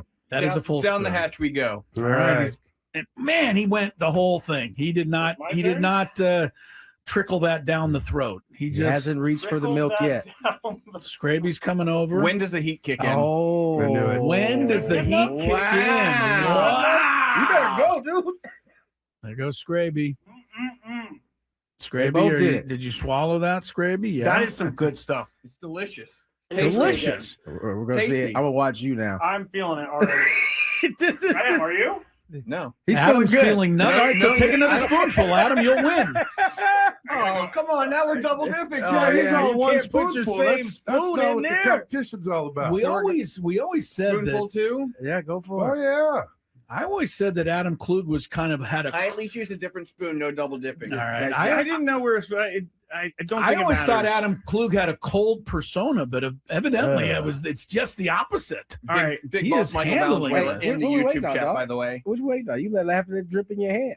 Oh, okay. Scraby, where are you? Let me see. Okay. I'm just looking at Adam, and Adam's not having any problem at all. Look at you, Adam. Adam is backed All right. up. I'll let you But boy. this I must tell you, Tony, hold that on. Adam has cashed the check. Yeah, he did. Yeah, he he did. cashed You said his I wouldn't check. be able to catch I you. did. No, you I cashed sure it, did. man. You proved cashed me it wrong, for my sure. friend. Scraby, I gotta tell you though, this is further proof that whatever we got him with that the tie, tie thing, was yeah, because super weak. this is less than a 10, he's right? he's over here having a difficult time. You're turning a little red, The time Scraby. was just as bad. You're turning a this little hit me red. By the way, faster. this is delicious. Oh my Oh, God! he's He's going going another for one. Yes. Come on, Adam. Wow, Delicious. you're gonna have to come back in 6 months with like an 88. Oh. It's 38. We'll have to go with the higher Scoville next time. All right. Oh, wow. Look at this guy. He's talking Drop- trash now. Well, he I should haven't had a be. sip of milk or He bread. hasn't even reached for it. No, he doesn't came out even of the need the gates bread. talking trash. All right. All right. Now Hey, I'm man. going to take another one. Because- What? Well, Why you got are you got a doing whole this other to spoon. yourself? No, because I don't want. You Adam want to- Adam to say He, he by has the way, sweet sauce, yeah, he baby. get the whole Full spoon, get the same baby. thing that like he's dropping it all in Just there. keep the studio clean. It's all anybody's Big worried boss about. Michael watching over here. Come on. Woo, boy, Scrabe, get back in front of the camera. Your face is red, Scrabe, isn't it, Tony? Are you I'm seeing sweating. the same thing? You are sweating. Your face is definitely. Why do you keep doing this? You're not feeling anything? Adam isn't even Anything? moved over I there. feel a 1 or maybe a 2 out of 10 here. Wow. Adam That's ridiculous Klug. because I'm. Wow. Adam Klug is a tough Amy's son of not a bent gun. over the trash can. No, over I had there. to spit. I was going to say, it looks like Adam Klug may be producing the rest of the show because he's fine. Scraby may need Scraby's to going to the go bed. get bed. Yeah, you know, assistance. Here's want Frank- the milk, dude. It might Frank work predicted better. that. No. Oh, did he? Frank Scraby's having predicted that. bread. Oh yeah, that Adam would just cruise through this with Frank no problem. predicted this. He did. Frank on the last show. I said know you Adam had would it have like no that. He problem. did. I got a newfound respect from Tony Gwynn Jr. Yes, here. you do. So- all right. So Skraby has the prizes for you, Adam. You have one, a jar of the ghost. You can pepper have as much of this salsa as you want at all and times. the Yeah. Mr. Lane's Roasty 38 chili powder. You should let me have that chili powder though. I think I do. I think I would do more damage. Started with off this. giving me the mild. My And what is before they try, what is the heat index they're facing? Do we know? Or Well, you could look up the Scoville on a ghost pepper. yeah. It's one of the Suspect. world's hottest. There's a couple of hotters. Scoville's the Reaper measurement and unit. the Okay. X pepper and all of that. Thanks for the education because I did not know. I've allowed Yeah. milk and bread, but if I was So asked, tell I'd us, have tell said us the no. actual rules of this. Like, The rule Want to see if is you can do it, I guess. you guys alternate spoonfuls until one of you can't. Yeah, that's, One yeah, of that's you not can't happening. do it anymore. Yeah, That's not happening. until you can't do it anymore. fools. I will take And one the winner, spoonful of Skraby, this. has a jar Yes. of Here it a is. couple of my jars. I think they products. both are winners if they Hold pass on one this. second. I The hate to winners. say, yeah. Yeah, of course. There will be no back and forth. There will be one spoonful. Now, This- I this, am- this is the one that he has right now. The 38, Maybe. Okay. All right. Now, maybe. this right here, I've been putting on some of my turkey burgers. Good stuff. This is hot. All Okay. right, and we All doing right, this. Here we go. All right, let's Adam's do it. ready. This is a There, full away he goes. spoonful He of does the- have a full spoonful He does. for those There's- listening. there's on no that. This is I'm literally sweating watching him That's do a this full right now. spoon? That's a full spoon. all For right. sure. That is a full down the spoon. hatch we go. All All right. right. And man, he went the whole thing. He did not. My He did turn? not trickle that down the throat. He He just. hasn't reached for the milk yet. Scraby's coming over. When does the heat kick in? Oh. I knew it. When does the heat kick in? Wow. You better go, dude. There goes Scraby. They Scraby, both did you, it. did you swallow that, Scraby? Yeah. That is some good stuff. It's delicious. delicious. We're gonna see Tasty. it. I'm gonna watch you now. I'm feeling it already. I am, are you? No. He's Adam's feeling good. feeling nothing. All right, so take another spoonful, Adam. You'll win. Oh, come on. Now we're double dipping. Oh, He's yeah, all you one can't put your spoonful. same That's spoon not in what the there. competition's all. Now that we live in Scrabe, soccer crazy. Go! Can you play the highlight of the winning goal yesterday? Do you have it again? Is it hard to find? No, it's on Telemundo Sports It was on Twitter. so exciting. Even if you didn't even know this was a sports contest, you're right, and you're just driving by an open window and you hear this. Go! you'd have to react to Hold on, I'm going. to this call. It's buried. Oh, come It's on. all the way down at the bottom now because they've put out a bunch of tweets since then. It just happened yesterday. My Argentina. goodness, how Now, many was it, tweets do did we they know? put out? So this was the Telemundo call? Yes. Oh, yeah. because we can only imagine what the home Argentina guys call if there was such a guy. Yeah, I'm not sure. There has to be, right? Broadcasting the game back to Here we go. Argentina. Here we go. Here's how it ended. No, I clicked the wrong one. I clicked the wrong one. It was actually a sponsorship thing. Oh, goodness. Maybe hold on. I'm almost there. I'm just going to go back to my original video. Where'd your dinger go? It's lost forever. Here it is. McAllister libre, McAllister Pablo otra vez, y va Messi, primeros pens, Maca, Messi engancha y va, tiró con la derecha.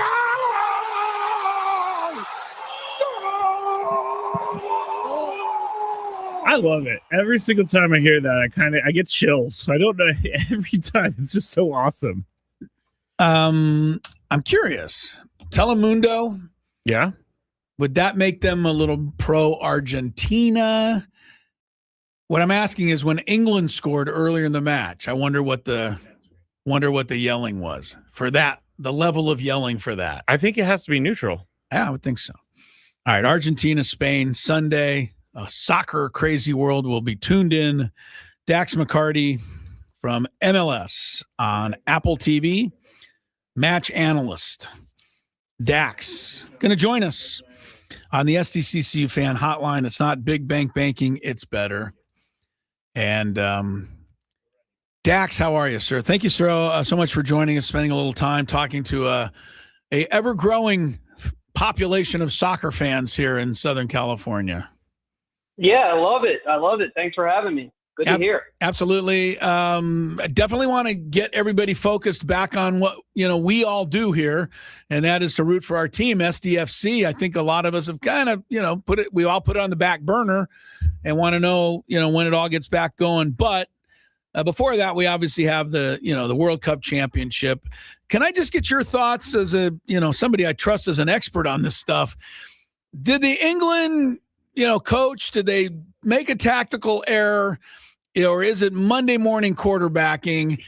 I did see a stat that said after their goal, they only had possession of the ball 12% the rest of the match. So pretty clear that they were willing to fall back on defense and trying to hang on to that lead. Obviously, it didn't work, so it's easy to criticize, but should they be criticized? Sure. Yeah, I mean, look, guys, the short answer to your question is yes. I do believe Thomas Tuchel made the changes too soon. Anytime you're playing against a team with the firepower of Argentina, you always have to, and you go up a goal. I think there's always going to be some thought to be a little bit more conservative. But I think they went way too defensive way too early. And there's context and nuance that has to be applied here because you're right. It is easy to Monday morning quarterback a decision from a coach.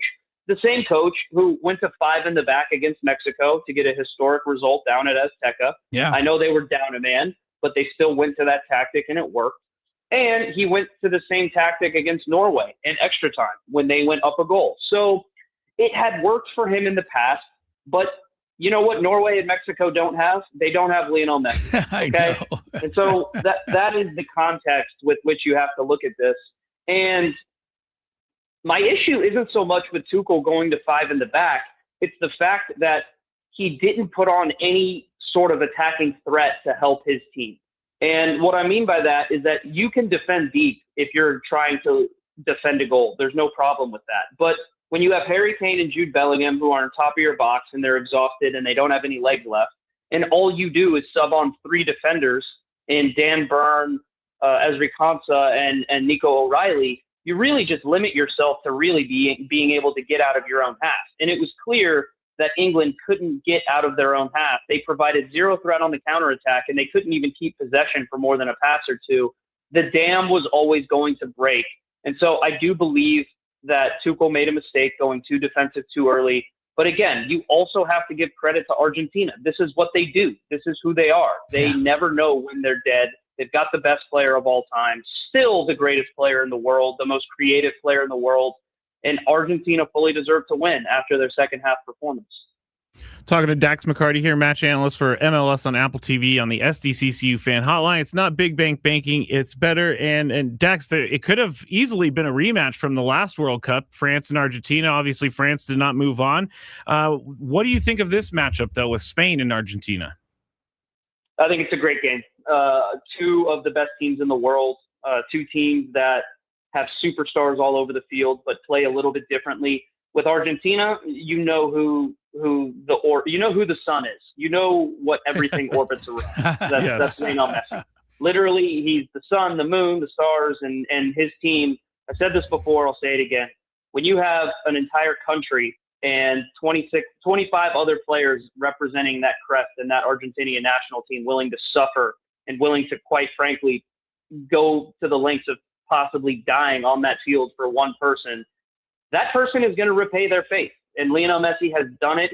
There's no singular player in the history of the game that has had more pressure on their shoulders than Lionel Messi. And he consistently delivers time and time again. And so Argentina is built around him and his strengths and what he's going to provide them with game-changing moments. It doesn't always look pretty. I don't think Argentina has played particularly well in this tournament, but they keep winning. And if someone is going to continue to show you who they are, you better start believing it. So this is who Argentina is. And Spain is the exact opposite. The collective is the star. They've got Lamine Yamal, who is a fantastic player, but hasn't hit the ceiling that I think we all believe he can hit in this tournament. And they haven't needed him to. Defensively, they are an all-time great team. If they shut out Argentina, they are quite literally the best defense in the history of the World Cup, which is stunning. And they've got an absolutely fantastic midfield who just dominates games. I think you're going to see a fascinating contest between two teams who are going to play a little bit differently, but I think it's going to be a cagey defensive affair. And I can assure you guys of one thing. If Spain ends up going up in this game, if they get the lead, they are not going to do what England did. Spain is going to play the exact same way they always play. They're going to keep possession. They're not going to go to five in the back, and they are going to try to suffocate Argentina by not allowing them to have the ball. So Argentina's got a huge, huge task on their hands. I think Spain is the better team. I think Spain is going to be the favorite going into this game, and rightfully so. But guess what?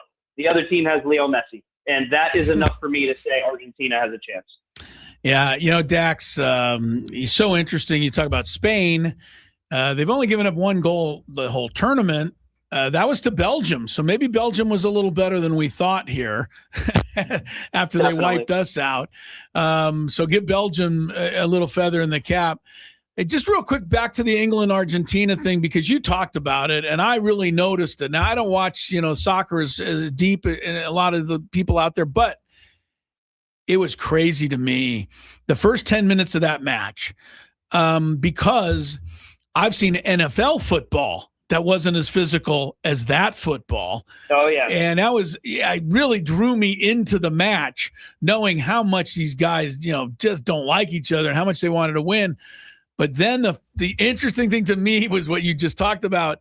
England guy kind of bumped Messi down to the ground, and 11 guys surrounded him in a heartbeat to protect Messi. There was no hesitation. If you even touch Messi, man, they're going to be right there. You do not touch a god. That is how Argentina is. And if you do, he's got 25 bodyguards that are going to go out there and try to protect him. So, and rightfully so. Messi leads Argentina in every meaningful attacking statistical category. Sure. So they have other world-class players. It's fascinating to watch them play. They have one of, if not the best striker in Italy that plays for Inter Milan and Lautaro Martinez, and one of the best strikers in Spain who plays for Atletico Madrid and Julian Alvarez. And yet those guys take a back seat always to Lionel Messi in the attack. And that's just how they operate. They've got midfielders who are dogs and willing to battle and scrap and claw their way into an opponent's head, and they don't care how it looks. They're willing to get in the referee's face. They are, quite honestly, the best way to describe them is that they've got talent, they've got skill, no question, but they prefer to be these back alley brawlers, and they want to take you to the back alley, and they want to turn the game into a fight and a scrap. So You mess with Messi, you mess with all of them. I don't think you could have described, what I saw yesterday. And as a fan, I enjoyed it. I love the way they battle and the way they fight. All right, Dax McCarty, match analyst of MLS. All right, you talked about Messi, which led me to jokingly say, pretty obvious the MLS is better than the Premier League and the rest of them because we have the top scorer in the World Cup. It's true. We've got the best player in the world. He's in a World Cup final in MLS. Pretty cool. So we got the best. But let's go back to the MLS. It's been a long, long break.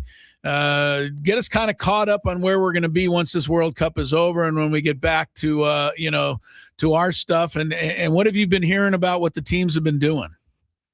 Well, it's fascinating, guys, because it's been out of our consciousness now for close to 6 weeks. Yeah. And there's some unbelievable storylines happening in Major League Soccer right now. Some things that are a little bit unexpected, both positively and negatively. The first thing that jumps out at me is that, there are 7 coaches who have already been let go or fired in Major League Soccer this year. Wow. I think that should dispel any possible narrative that there aren't any high stakes in Major League Soccer and that it's a league with very minimal pressure. I've pushed back on that for years now, and I hope people are starting to realize that this is a league with very high expectations and very high stakes.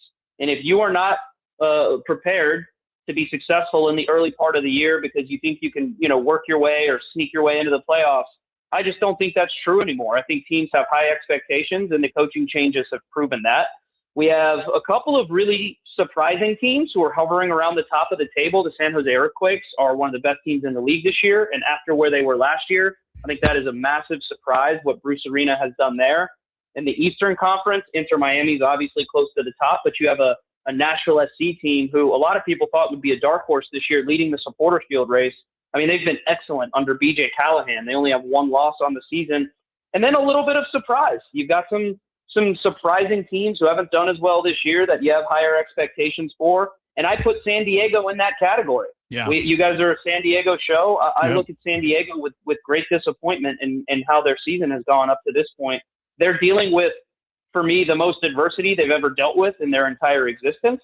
And that is going to be a big challenge for Mikey Veras and for Tyler Heaps to diagnose these issues and get them out of the hole. And now it's not catastrophic by any means. They are, 6 or 7 points out of a playoff spot with plenty of games left. But the way I look at San Diego right now is that their attack is still dangerous and dynamic, but they just concede far too many goals.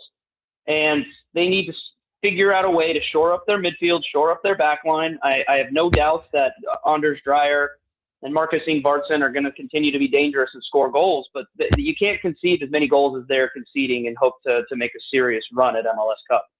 I just thought the big problem for us, STFC, in the first half was we had too many officials giving us unwarranted red cards. Yes, that was a problem. No, I'm joking. We probably deserved them all, but there was a stretch there where they got fairly warranted from these eyes. Yeah, no, right. I know. But it was one of their things, though. They couldn't get through a game with 11 players on the field. It was making it a little more difficult.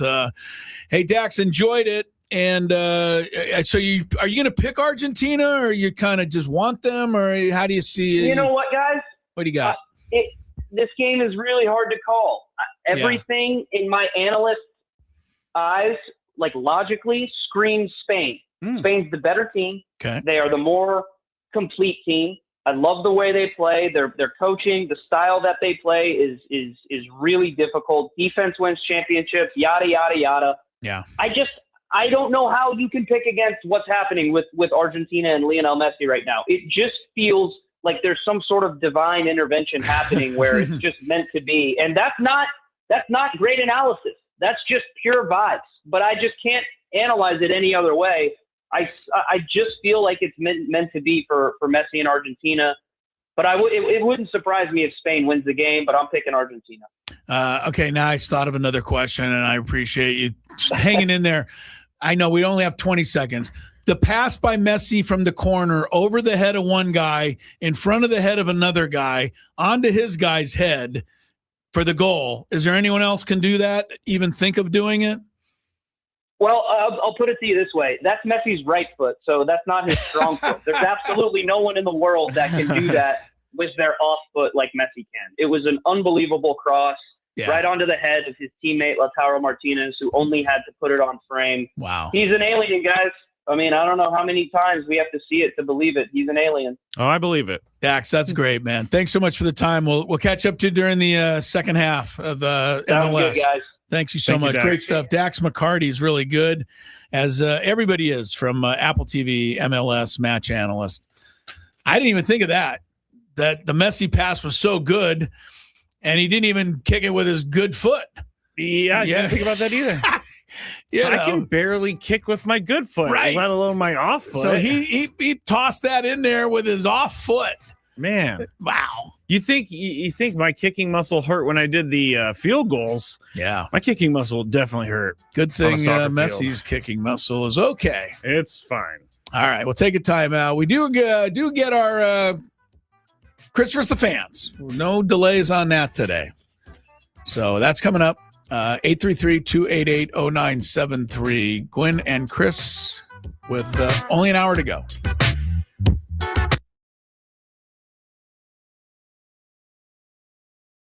Right now, we got Jake Cronenworth, and we're excited to have him on our Friday interview. Jake, thanks for joining us. Always a pleasure. How are you? Hey, guys. Appreciate you having me on. I'm doing great. Well, we love having Jake all the time. I'll get right to it, Jake. It's been a crazy year for you.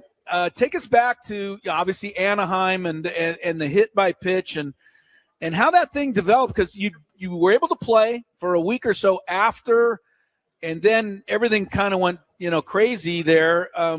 We all felt for you, but we didn't really know a lot about what was going on. Yeah, I think over the course of the next weeks, I think it was 2.5 weeks before I finally said something. I don't think. I've said it in past interviews and stuff, and I don't think going to Colorado and Mexico City right after that helped at all. I think a lot of the things I was feeling, I kind of just thought it was altitude and some of the headaches I was having and bad sleep and stuff. And but obviously once we got home from that trip, I started noticing little things each day, and obviously said something after that. Now, did your symptoms as you went into, man, I didn't even think about that. You went to Colorado, we go to Mexico City. Did your symptoms start happening worse once you returned to altitude and we got home? Is that when each day there was something new that was popping? Yeah, it's kind of hard to say. I mean, I've gone back and thought about some of those days I've had, and one of the things I was looked back on was that first off day we had in Colorado a couple days after. And I remember walking to get a coffee, and I couldn't even walk outside with my sunglasses on. And some of the stuff I was doing on that Friday in Colorado before the game, it just didn't feel right. And, again, knowing now, I wish I would have said something then.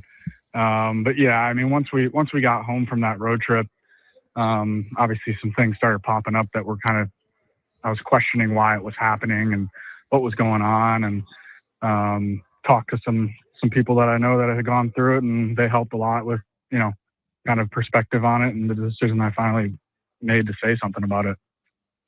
Jake Cronenworth is with us, and Jake, I mean, you're such a beloved player, in this organization, both fans and media. So I think for a lot of us, man, when you went down, it was hard because we didn't hear a lot. You were kind of not really around with the team, and I started going, "Where's Jake? How's Jake?" We weren't getting a lot of reports. How difficult was that time for you? I know this is a silly question. It was very difficult, but take us through the month and a half where I know you so desperately you wanted to play, but the symptoms wouldn't go away.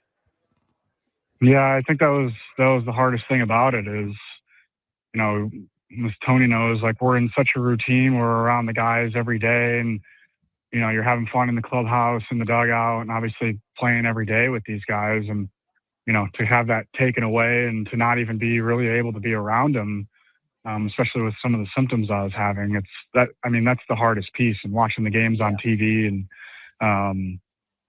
as frustrating as it was, a lot of the people and the doctors and some guys I know that have gone through it in the past, like, the one thing that they told me was like, just take care of yourself and come back when the time is right, when you feel right. Some of these guys that I talked to try to come back too early, and it prolonged the process. So I think, as much as it did stink that I wasn't able to be here every day and be around the team, even, in the past, like last year when I had a broken rib, I'm able to be in the dugout and travel with the guys and be around them. I think it was the right decision in the end of it, now that, you look back on it. Jake Cronenworth joins us here talking a little bit about the injury he had earlier in the season. So, Jake, at what point did you start to see the light at the end of the tunnel? Because that was a long process before you got to the point where you could even think about baseball. At what point did you start to, get encouraged that, okay, this is moving in the direction where I'm going to be back on the field soon? Yeah, I think it was around those days. I think I had, 2 or 3 days when I was in the dugout before I headed to Arizona to get some at-bats and get a bunch of work when the team went on the road. I mean, up until then, there wasn't really, a day where I kind of woke up and was like, oh, man, it's gone. I feel great. It was like this kind of roller coaster up and down, slow progress that I was feeling. And, again, I'd have some days where, I'd see that progress and then I'd do some things and I'd be like, that is not right. That should not happen. And inevitably, I think the thing that took the longest was my eyes to get right.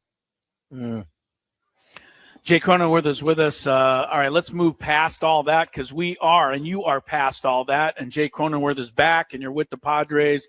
And, you're back to being you a little bit. You're squaring up some balls. Well, it's Skraby and I anyway. Tony's flying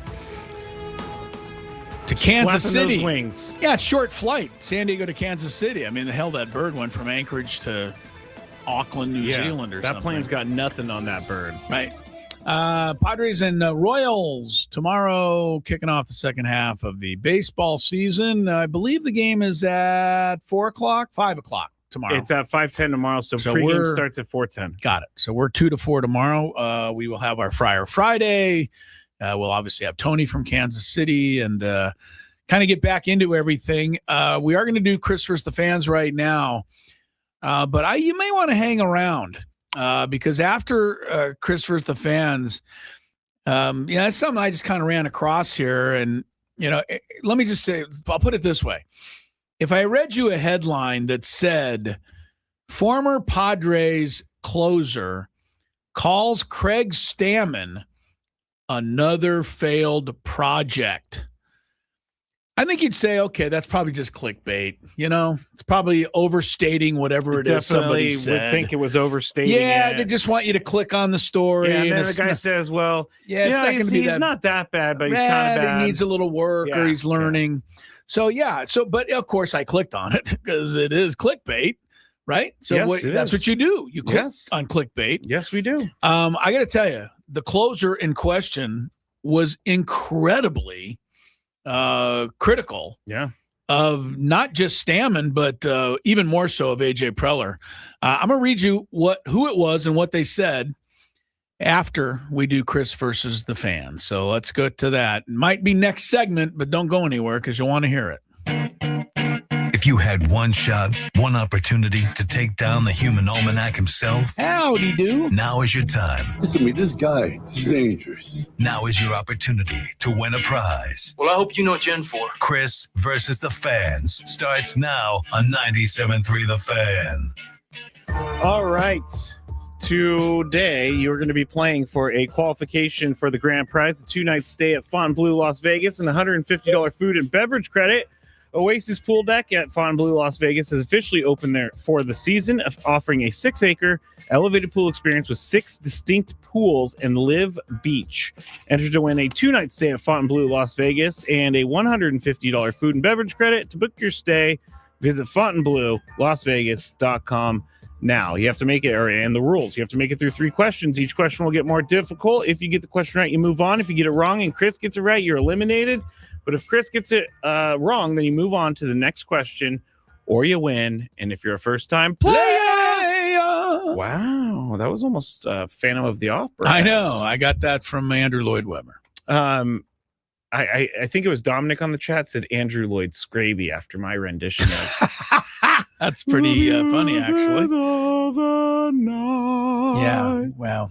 Okay. I actually, is it going to surprise you that I do listen to one of those songs from time to time from the play? Phantom of the Opera? Yeah. Is that the song or a different one? Yeah, that's the song. Yeah, it's a great song. It is a great Nothing song. wrong with that. It's a Thank great you. song. Evita has a lot of great songs. Back to Evita. I believe Cats has a lot of great songs. I've never seen Cats. Yeah, some people hate it. The movie was horrible, so everyone thinks it's terrible, but it's one of the longest running plays ever. Yeah, definitely. And all of those are Andrew Lloyd Webber. So okay. Guy's pretty good at it. I like Team America. That's a great, That's your speed. They have great songs. That's your speed for musicals. America. I know. Can't say the rest of it. Yeah, All blame Canada. Blame Canada. Yeah, some great songs by those They guys. have a song for Cats that I cannot repeat right now. How about oh yes. Kyle's mom is Yes. I love that one. That's Cartman, a good one. the greatest. That's a good one. All right, you know what? Andrew Lloyd Webber, we're gonna go to a guy named Andrew on the phone. Don't do it, Cartman. Hello, Andrew. Hey, how's it going? Hi, Andrew. Pretty good. You ready to play? Good luck. Oh, yeah, I'm ready. All right.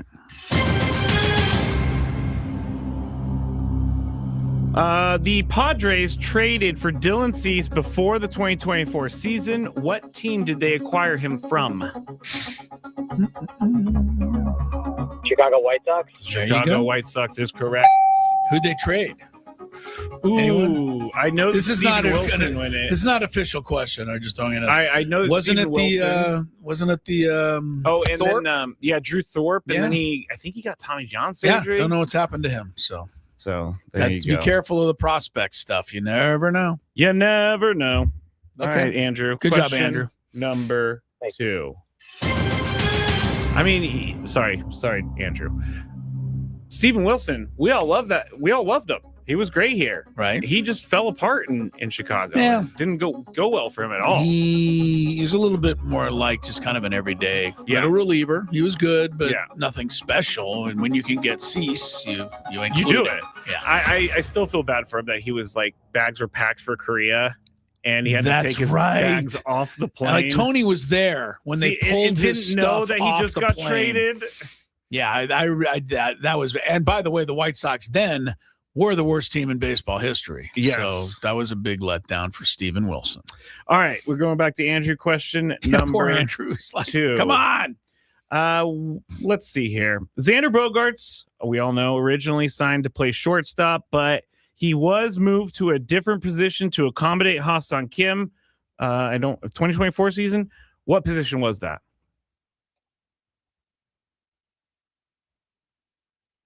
Shortstop?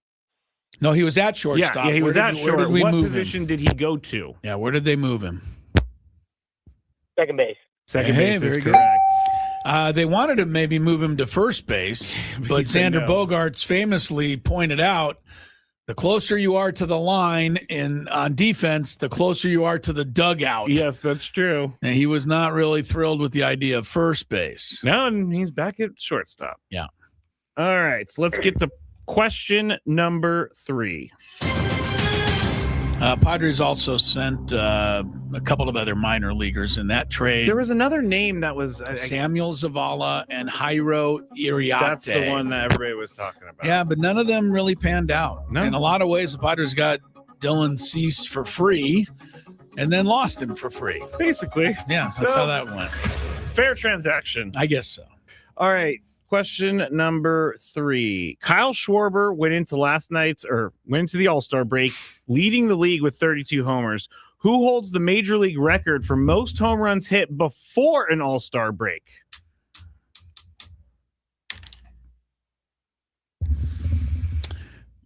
Who has the Mark McGuire? Mark McGuire. McGuire. Stay there. That's bad luck for Andrew because I was going to guess McGuire. But I do remember a year where Reggie Jackson had 39 home runs at the All-Star break. He didn't make it to 50, but that was way before Bonds and all these guys came along. But I'll just go with Reggie. Okay, good for you, Andrew. We have Uh-oh. a controversy. Oh, no. what is it? My research told me Barry Bonds. And how many did he have? 39. Yeah. So, well, maybe. Okay. Well, I'm going to say Reggie might add 37. Right, I'm going to give it look. to you. I'll look. Do you remember what year that Reggie, was? I'll look it up. Okay. Talk to Andrew. Andrew, look, Andrew. either way you've won. Oh, wow. I think Reggie had 37. So I might be saying it wrong. Okay. But Reggie definitely had the record. I knew that with Bonds coming around, it may have been different. I'm looking to see the year he hit 47 home runs in 1969. Yeah, that's probably the year, right? So And look he at hit his 41 game by game. another year. I'm going to look at that game by game for 1969. I'm looking. Okay. You're supposed to talk to. Oh no, Andrew's going to have to wait until the break. Andrew, hang on. Yeah, it's hard to do it because the game log here I'd have to add them all up before the All-Star break, and it would take me forever. Oh, I see. Okay, hold on. Let me I think see he if had this works. 37 home runs at the All-Star break that year. It was the record for a long time. But Yeah, it makes you're right. sense. That I just did the calculation on Baseball Reference. 37. he did. Yeah. He had 37 before the Okay. So Barry, Bonds is 39. correct. And Reggie finished with 47. So he didn't even make 50. No, that's crazy. Yeah. All right. Good for you, Andrew. Hang in there. We'll take a little time out. We're a little early. I want to get to this story, though. And I want to, before I'm going to tell you after the break, but because it's going to take a minute. But I think when you hear it, because I told you the headline if you're just tuned in. The headline is former Padre closer calls Craig Stammen another failed, quote, project. Mm-hmm. And so I clicked on it, not expecting much. But there's quotes from the former reliever here. He was on a podcast yesterday yeah. when he said this stuff. And the quotes are pretty, I think they're pretty direct attack. They are. And they're even more so about AJ Preller. So, I'm going to read it to you because I think it's interesting to hear that, people are critical from time to time. But I also think you have to take a lot of this with a grain of salt. And I'm going to say it ahead of time because guys that played in places, this isn't knocking the guy who said it, but just in general, don't we all think it was a little kind of better in our time and now it's a new time and it's easy to just sit back and kind of, rip it apart? Do you know what I mean? Like we all do that in most walks of life, don't we? It's what we do to pass the time. Yeah.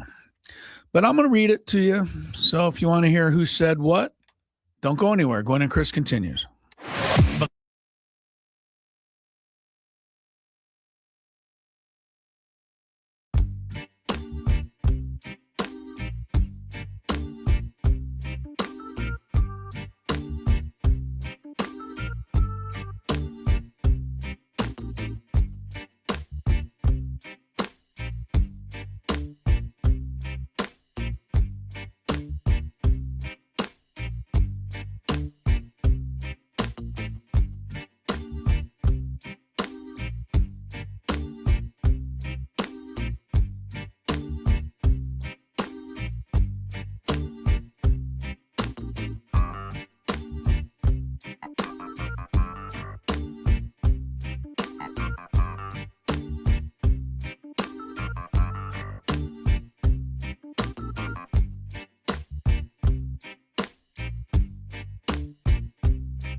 That's what I do between every break. We already talked about this. You got to stop eating. People don't like hearing food in your mouth. Gwynn and Chris, 97.3 The Fan, 4:18 the time.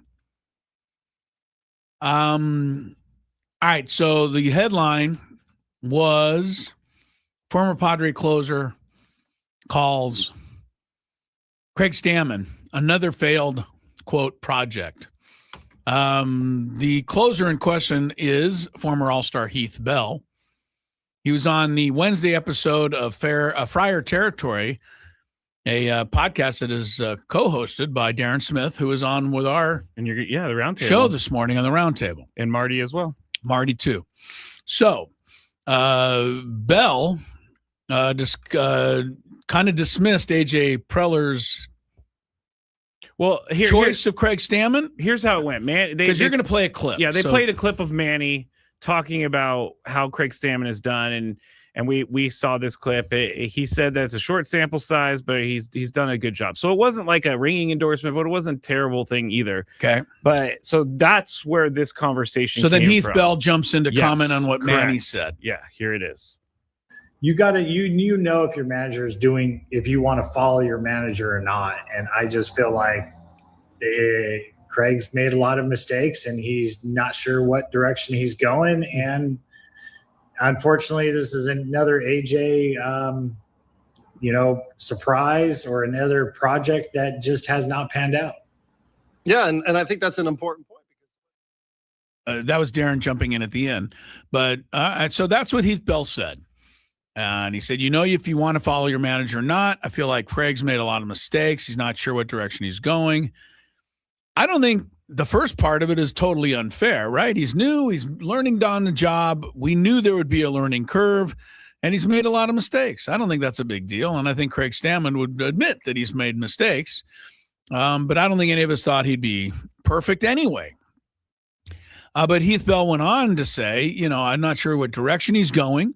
I think that is kind of a direct shot. Followed by a shot at AJ, this is another AJ surprise or another project that is not panned out.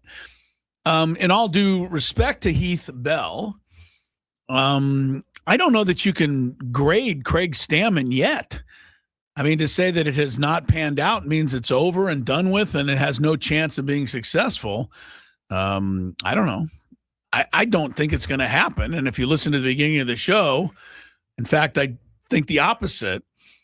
But if the Padres go 40-10 in the next 50 games, you might have to say that Craig Stammen's worked out just fine.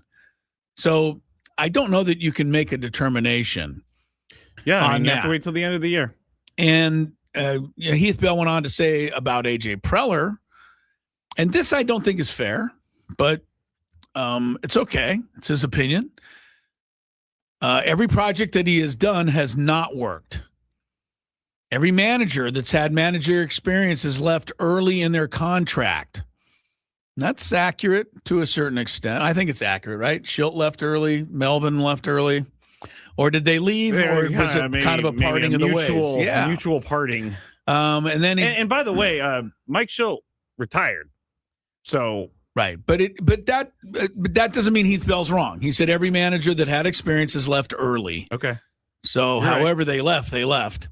And Mike Schilt also resurfaced immediately somewhere else in a different role, but it hardly seemed like he retired. And Heath Bell says here one last thing. When do we actually look and say, hey, maybe that guy's the problem, not the people on the field, not the people that he puts there? And again, he's referring to A.J. Preller. So I think there's a lot of people that are in your corner, Heath. Yeah. I really do. There's a lot of people that are not fans of A.J. Preller. We've heard it a million times. He's a meddler. It's his way or the highway. Managers are puppets. We've heard all of these things said and, either being critical of A.J. or, giving an opinion and almost trying to pass it off sometimes as fact. Right, where you say, well, he's a meddler. Yeah. Really? I don't know. Are you there? Do you hear does the phone actually ring? You hear it in the dugout? But enough people have joked about it. Of course. That here we are in the sixth inning, and he was coming up with the lineup each and every day. Right. Here we are in the sixth inning, and so Craig Stammen, pulls the phone out and goes, "Oh, okay, I'll put more hone in. Thanks." Yep. Thank you, AJ. Yeah. So we hear enough people say that it almost becomes fact. When I don't know that anybody has proof of anything like that ever happening. Yeah. So go ahead. Do they? No. Yeah, okay. No, I'm not saying that. I don't know. I understand what he's saying, but it does. And he's a former player, so he understands what it's like to play for maybe a manager that that's not the greatest manager. Okay. But I still think you got to give him at least till the end of the year. Oh, Stammen? Yeah. Yeah, no, I'm agree. I'm more talking about what he said about Preller. And here's where I want to finish this. AJ's always going to have that around him, though. He's going to have detractors. Yeah, Any GM's always, going to. always. And until he wins a World Series or gets the Padres to a World Series, people are going to say, well, he hasn't got him to a World Series. So you always have that bottom line every time. You do. They've said the same thing about every coach and GM in history who hasn't won a World Series until they win one. And then you can't say it anymore. But I do want to just finish up with this on Heath Bell. And I'm a Heath Bell fan. He actually, one of my favorite moments is Heath Bell. Remember sliding into the mound at the All-Star game? That told you all you needed to know, man. He's a fun-loving guy that was a great pitcher for the Padres. They got him for almost nothing. They stole him from the New York Mets in a trade that sent a couple of guys you've never heard of to the Mets. Yeah, he's a very good closer. And he closed great, and he ended up leaving as a free agent after 2011. He made 3 straight All-Star games. But here's where I want to go. He pitched here for the Padres in 2009, 2010, and 2011. So he was a closer for Tony's teams. Oh, yeah. Pretty much. Yeah. The 2010 team had some success. We recall that. They had a chance to win. It got away at the end. The 2009 and 2011 teams, not so much.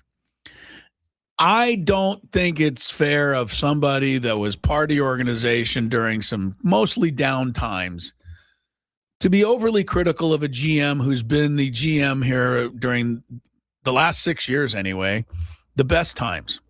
And I think that's where you have to, take all this with a grain of salt. You want to be critical of AJ, and at the end of the season, and if they finish, outside what I'm saying, maybe 76 and 86, and they're, third place, and they just didn't have a hunt. They were in the hunt this year. If you want to say he did a bad job this year, fine. But I don't think it's ever fair to say that AJ just, has been bad, because he just hasn't. Yeah, he hasn't. I know that I try to figure out why people are so upset with him. And then I talk to fans of other teams, and they're like, oh, we would take AJ Preller in a heartbeat. They like his they like his wheeling and dealing. Yeah. I think AJ Preller he's a bit polarizing. He is a bit polarizing, and I'm not really sure why, because he did bring the team to this sort of prominence the last Now, he few did years. Start in 2014. He did. So it took a while. I mean, when he came in, he immediately started wheeling and dealing. Yeah, he did a lot of different things, and he himself had to go in a bunch of different directions. They had to tear it up, build it down, tear it down, build it up, the whole thing. But once he figured it out, I think he's done pretty well. I wonder if, and it doesn't sound like the new owners are going to fire him.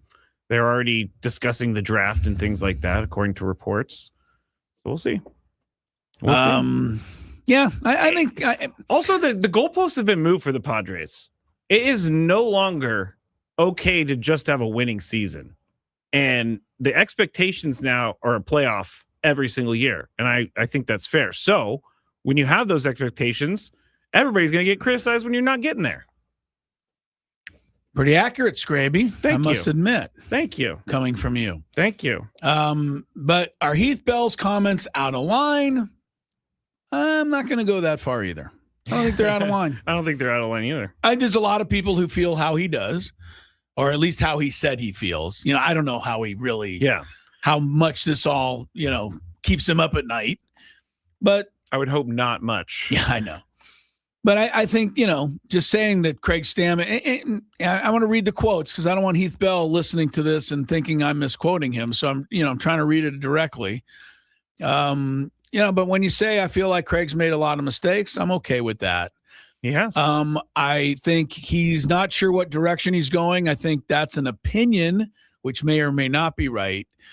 And then I think it's unfair at this point on July 16th to say that he's just another project that has not panned out. I think it's because I think it's too early. Yeah. So, all right, we'll take a timeout. I got something real quick. We got tickets giveaway. You remembered to. You want to sing again? No. School's out for summer. There you go. School's okay. out. Ever. Jeez, I didn't mean to throw that. Yeah, so no kidding. loudly. Alice Cooper. Woo! Still doing it after all these years. Let me see if we got any Alice Cooper in the computer. Well, that's got to be the one song you'd have. I don't know. There's a few others, obviously. Oh, there's Feed My Frankenstein. Yeah, let's hear a piece of that. I have no... Do you think we can play it? Yeah, I'm sure we can, but I have no idea what this is going to sound like. Yeah, I don't know Chris. either. What do we got here? Let's see. Oh, we're in the lab.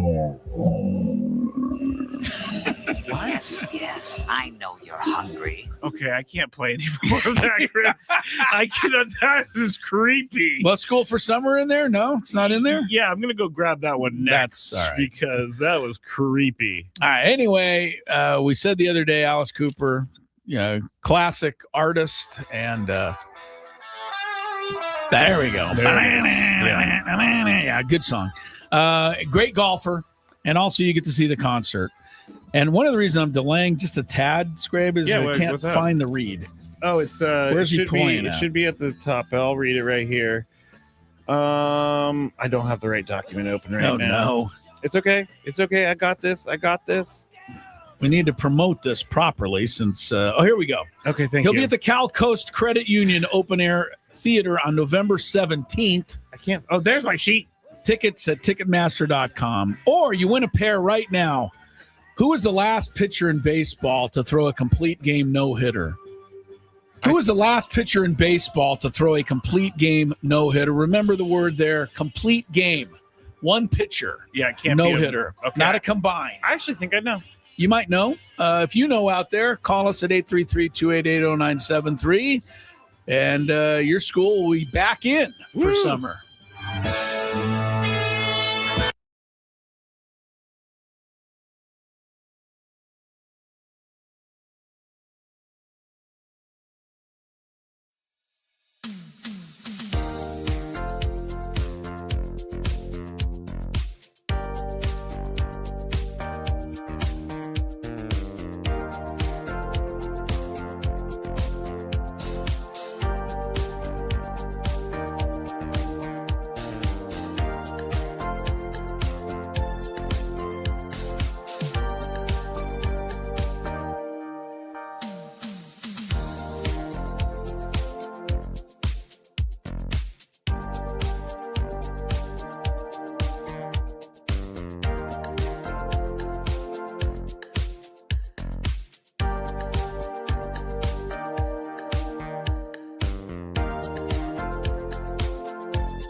Winner, winner. Do you ever Alice say winner, Cooper. winner, chicken dinner? Have I ever said it? Yeah. Yeah, no, because I've heard it so many millions of times that I think it's kind of cliche-ish. It's cliche-ish at this point. It is. But Vicente is going to go see Alice Cooper, and I bet you're going to have fun because I think Alice Cooper is going to probably just, I mean, if you heard the beginning of that Frankenstein song, I think you can tell it's going to be kind of a crazy show. I mean, I kind of want to go just because I You know wanna see it will what- be very Halloweenish. You want to see what Alice is up to these days. Oh, this is also 8 days after Halloween, so Yeah. it's still spooky season a little bit. Yeah. What did I say? Cal Coast Open Air Theater, November 17th. Vicente knew the last pitcher to throw a complete game no-hitter was actually a guy you would never think would be able to throw a no-hitter by himself, because even when he won the Cy Young Award, he didn't pitch 9 innings. But Blake Snell did for the Giants of He all did. teams. Against the Reds. Hard to even believe he was a Giant. It is hard to believe. Don't even because- like it, just snuck in there. And then he's a Dodger. And now he's a nobody at the moment. He's out there not playing. But Blake Snell, yeah, there hasn't been a no-hitter in baseball, a complete game by one pitcher since 2024. I don't know. I'd have to go back, but right now we're in a situation where we could end up getting 2 years in a row without a no-hitter, right? I have read this. And would be rare. Yes, very rare. Yeah. Like a no-hitter, a single pitcher. A single no-hitter. year of Yeah. no-hitter is weird, but have them back-to-back would be weird. British Open or the Open. Thank you. The Open. Yes, I know. DeChambeau is closest of the big names to the lead. He's 2 back at 3 under. Scheffler is 3 back at 2 under. JJ Spawn, Brooks Koepka are even. And then on down to McIlroy at +2. Those are the big names you need to know through round 1 there. And the Padres are back at it tomorrow. We got the Royals. We got our Friar Friday show. Tony will be back, obviously. He's on his way to Kansas City right now. I have a Friar Friday guest. All right. Let's leave the... Let's be mysterious. Yeah, Okay. mysterious All guest right. tomorrow. All right. You know, it could be... I mean, it also could change, so I don't want to say it and then have it That's change. true. That has happened before. It has. By the way, when are we going to get like Tony Patrica or somebody like the equipment guy? I've actually asked. See, I think fun stuff like that isn't always the worst, but I know teams they don't like to share that stuff. They don't like to share their information. Yeah, they don't at want to all. know. They don't want anybody out there to know what's going on. Yeah, but But those personally, I want to people go are down very there. interested. Yeah, I want to go down there and just talk to them on my own. Equipment guys, trainers. That's the lifeblood of a ball club. You asked Tony wouldn't the know other it. day, like when you go to the All-Star game, do you have to carry your own bag and uniform in? And he goes, no, the clubhouse guy better pack it right for you. Yeah, but you still have to carry your bag to a certain extent. Well, to that game you do. Yes. But if Tony Patrica doesn't pack the right stuff, Then you you're got out of nothing. luck, pal. You're out of luck. Yeah. All right. So I think that's kind of it. There's one game in baseball tonight. Mets 1, Phillies nothing. Top of the 6th. And here we go with the Big 5. It's that time of the show when we check on the latest in sports. Only the most important topics and questions are brought to light. Stop what you're doing and listen. These news stories will astound and amaze you. The one, the only. Oh my God, who the hell cares? The Big 5 starts now on 97.3 The Fan. And Trey Turner struggling defensively today. He booted a couple balls. The Well- All-Star break did that to him, I guess. Well, I don't know. The one play he did make in the first inning was pretty good. Juan Soto helped him. Leaned out of his way and did not break up the double play. He said, "Hello, sir. Here is your free lane to the base." Yes. Hey, Trey, let me get out of your way so you can complete this play. Yes. Like, to me, just an inexcusable lack of effort that no one even pointed out on the telecast. Yeah, they didn't even have. Yeah, they didn't even look at Nothing. it. They No didn't even- replay, no nothing. conversation Nothing. about it. Baseball coverage on 97.3 The Fan is presented by Xfinity. Score the most reliable Wi-Fi. One price, 5 years, guaranteed. Xfinity, imagine that. So we've talked about, Chris, all of the different trade scenarios for the Padres. Mason Miller, Adrian Morejon, others. But is there, in your mind, what is the possibility they do nothing? With AJ Preller, it always seems minimal. Yes. But whatever he does, I don't think I know what it is yet, and neither do you. No one knows. Well, but you know what I'm saying. Yeah. There's smoke, there's fire. I think this time, I just don't think we know.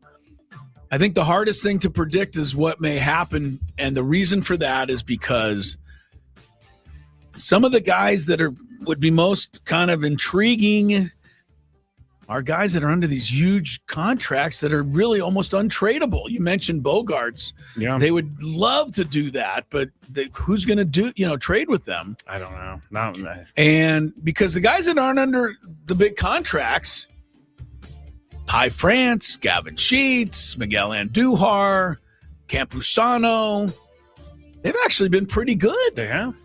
So, are you going to move them? And I don't think you could. There's no pitchers you could trade. No, except Mason Miller, which again I hope we've shot down for good. We've made the arguments against. So I think it's going to be tricky for AJ to find one this time. I do too. And that's why, unless you're going to go one of those monster names for an ace pitcher. And I'm concerned when I say it, but I don't think Tariq Skubal could change our fortunes that much, even if that's where they went. Not if he's only going to be here for like 3 months.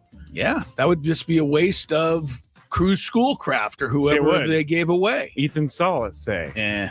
Don't do that. Yeah, don't do that. I think there's a very little chance that they do nothing. Right, I think it's because it's AJ. Nature, like he's got to do. Yeah, he has to. I mean, even if he has to trade, like a minor Jace league guy for a Bowen, minor league guy, right? Jace Bowen for somebody. He'll do something. Like he'll do like some Bryce Johnson trade or something. He can't help himself. Number 4. I had no idea this was happening, Chris, but the NHL released its schedule today on top of Major League Baseball releasing their schedule. They're expanding their season from 82 to 84 games. Now, the 82-game format... Well, there's a lot of demand for it. I guess. People are... No, there's actually a reason. There's actually a reason. There's been this has been standard since 95, 96, but franchise... No, 82 has been standard. Yeah, I'm sorry. 82 has been standard since 95, 96. There have been franchise complaints about imbalanced divisional matchups, so they made sure that they gave 2 more games under the new collective bargaining agreement, and teams are now going to play 4 games against 7 division rivals. Conference opponents feature 3 matchups, 4 opponents at 2 home. And I'm not going to read that. Yeah, we don't need it all. And blah, blah, blah, blah, blah. I'm up first. Does this make sense?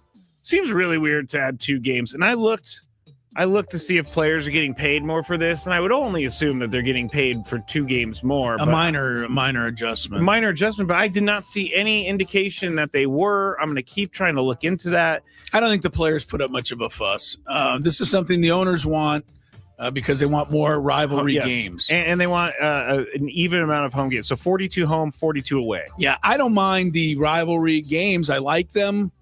Blackhawks, Red Wings, Rangers, Bruins, Canadians, Leafs, Loafs, whatever, Kings and Ducks. There's some good rivalries, but every time you set up, quote, rivalries, it also means you get stuff that really isn't even a rivalry because they're the 2 teams that are left over. Like the Padres and the Mariners? That one, yeah. So you see where that goes, So I get what they're doing. The NHL, I think, is also doing an okay job. They're trying anyway. They're playing a lot of games this year, at least 4. 2 in Germany, 2 in Helsinki, Finland. Yeah, I did see that. So they're trying to move games around. They're also moving some times up as well. Understand that it is match up with the European time zone. Yes, it's more of a global sport than we think, right? There's a lot of European players. I don't hate this idea. They're going to play some Monday afternoon games, so that people in Europe can see them in prime time. Prime time, yeah. I don't think that's a bad idea. So give the NHL. They're always trying a little bit, but I love that Gary Bettman. Yeah, the commissioner of the NHL. He should be the commissioner of all sports. He's proof that you don't have to be very good at your job to be the commissioner.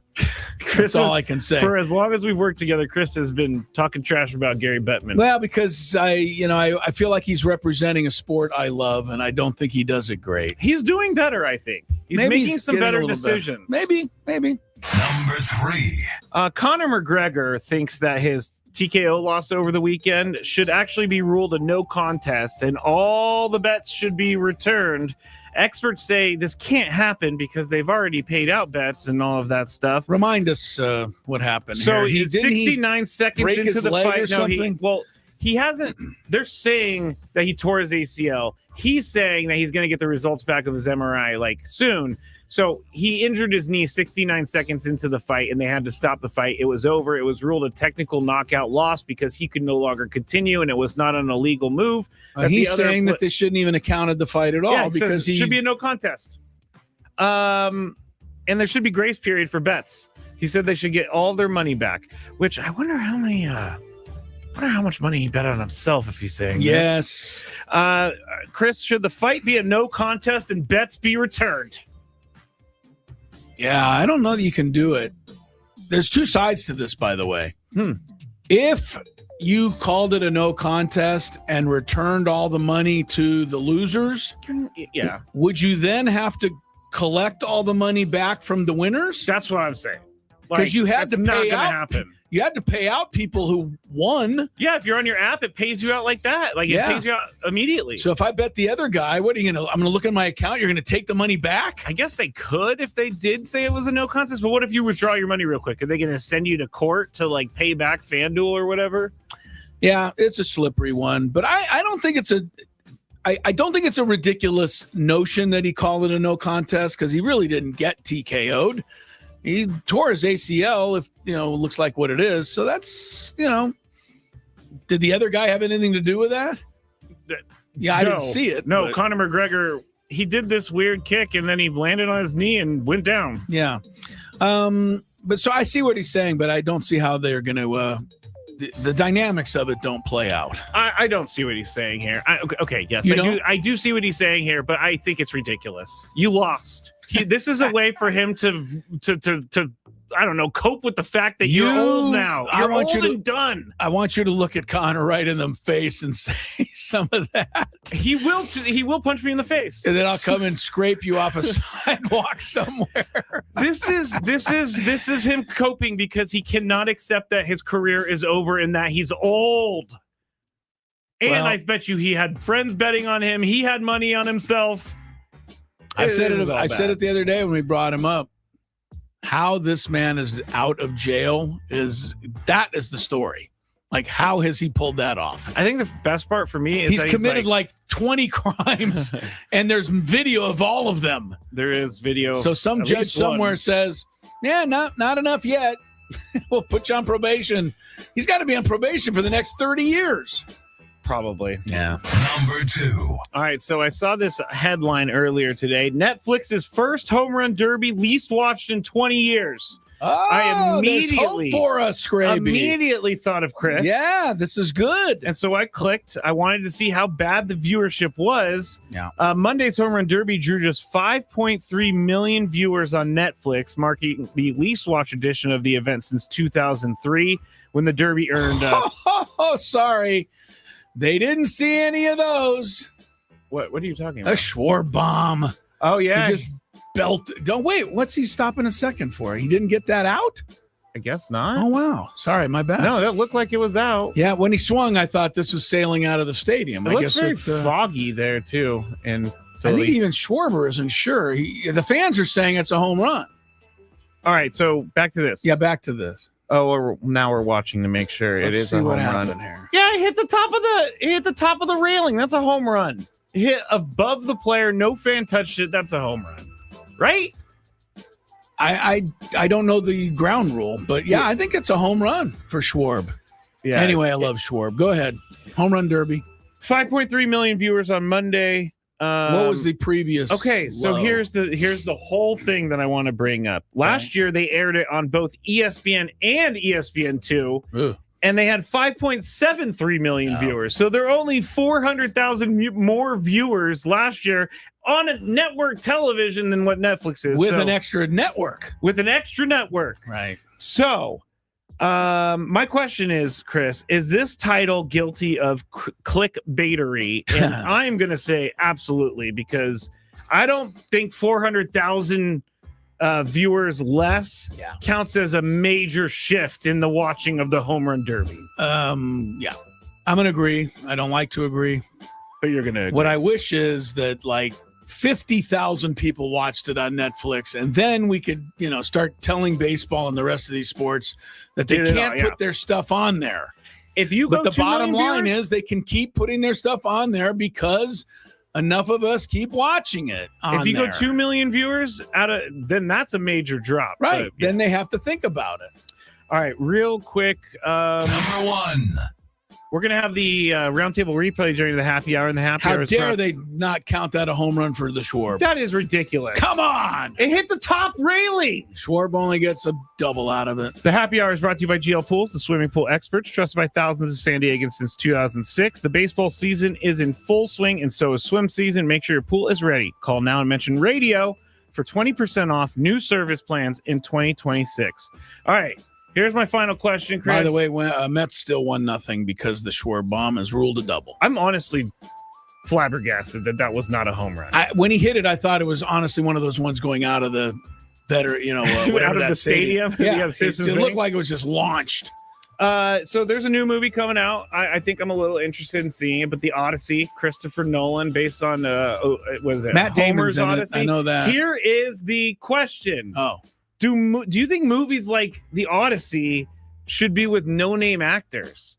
Because now I just looking when Matt Damon's playing Odysseus, I'm just gonna think of him as Matt Damon, and then Zendaya's in the not movie, Odysseus. and Tom Holland's in the movie. But do you think big movies that are covering something that's historic would be better with no-name actors?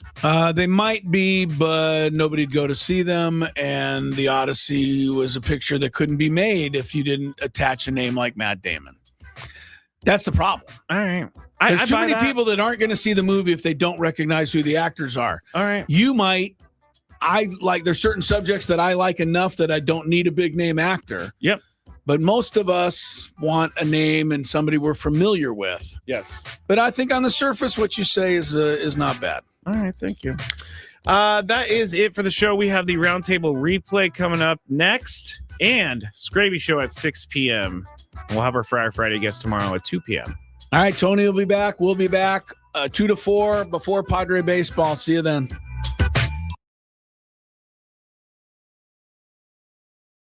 Gavin Sheets from the San Diego Padres. This one's gonna go! Oh, Gavin Sheets! Padres play here on San Diego's #1 sports station, 97.3 The Fan. And Odyssey.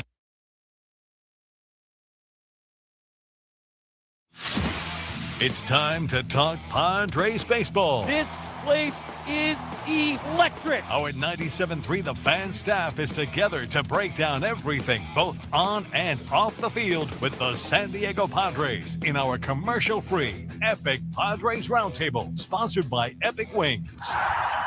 Buckle up, Friar Faithful. We've got a lot to discuss. Now, here's your host, Ben Higgins. And here we are at the All-Star break with just enough good and just enough bad for the San Diego Padres to be sitting at 548 and 48. Should make for an interesting recap and look ahead to the second half of the season, which will begin tomorrow in Kansas City as the Padres open a 3-game series against the Kansas City Royals. Welcome into our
Epic Wings, Epic Padres Roundtable, commercial-free Padres talk for the next hour here on 97.3 The Fan with our panel of hosts and special guest. I'd like to welcome once again Darren Smith into the studios. Darren, it is great to have you, radio legend in San Diego.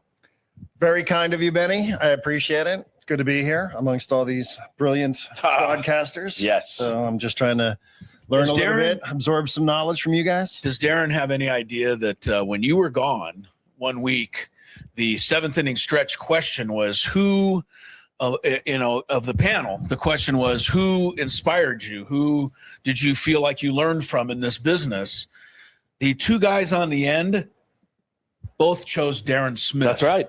I might have chosen Darren Smith. All right. as Well, well. I'm just saying. So no pressure, my friend. No pressure. Who'd you choose? Vin Scully? Yeah, right. I went with somebody. Yeah, I didn't choose Darren, but he certainly inspired me. So I'm already You're off all to a too kind. better start than last week because I didn't have the new Epic Wings flavor again, the spicy barbecue, which I now see includes a touch of Carolina Reaper pepper. which is what held you up I for think 10 I minutes. got a little extra Carolina Reaper last week to start the show. So Yes, if you like the spicy barbecue, you can check it out right now, limited time only at Epic Wings. All right, halfway through the season, my original plan, and I told Woods this earlier this week, we could do the grades, but they're 500 team. I mean, what is there to say other than, a C, a C minus? Woods, you were more of a D. D. But so I'm not going to go that direction because I think we're all going to have around the same answer. Let's specifically look at the offense and the pitching and what has happened in the first half of the season. We'll start with the offense, which was, I think we all expected in spring training. Maybe league average, maybe a little better than league average. Cross your fingers. If you guys get hot, they might actually have a good offense for the San Diego Padres this season. Not only has it not been that, it was the worst offense in baseball in the first half of 2026. So let's start, Chris. What theories do we have as to why the Padres were so bad offensively when we did not see that coming at the beginning of the year? Obviously, what happened is everybody on the roster is having a subpar year. So that's added up to the offense being poor. I would say the only player in the first half who offensively has done better than I had hoped they would is Ty France. That's the only one that sticks out to me as being better than advertised. Everyone else has been worse than advertised. And so there's no way your offense can be good if that happens. Now, you're looking for a theory. I mean, I don't really have one why you'd have a complete team-wide collapse like that. I brought up the hitting coach many times, but that's such an old subject in San Diego. And I don't blame Steven Souza Jr. I just thought maybe whatever message was, being put out there wasn't clicking because it was hard to understand, why everybody would slump at the same time. But so, I don't have a good answer. I'm sure if anyone did, they would put it into play by now. Yeah. And Darren, it defies explanation a little bit. I mean, you can look, well, you've got some aging players, but no, some young players also had bad first half of the season offensively. And it is really hard to pinpoint a general reason for the offensive malaise of the team. I think if you go one by one, we've learned a little bit about Manny Machado. Sure. Some of the stuff that happened during the offseason. I thought that was a revelation. I don't know much about these offseason hitting coaches. I know you guys have spent a lot of time talking about it. So I think that's one player that you can look at and say, okay, this feels like a very plausible thing that's happening with Manny Machado. The hitting coach stuff to me is interesting. And, I thought you're bringing in a guy who maybe is a little bit more forward thinking, a little bit more modern.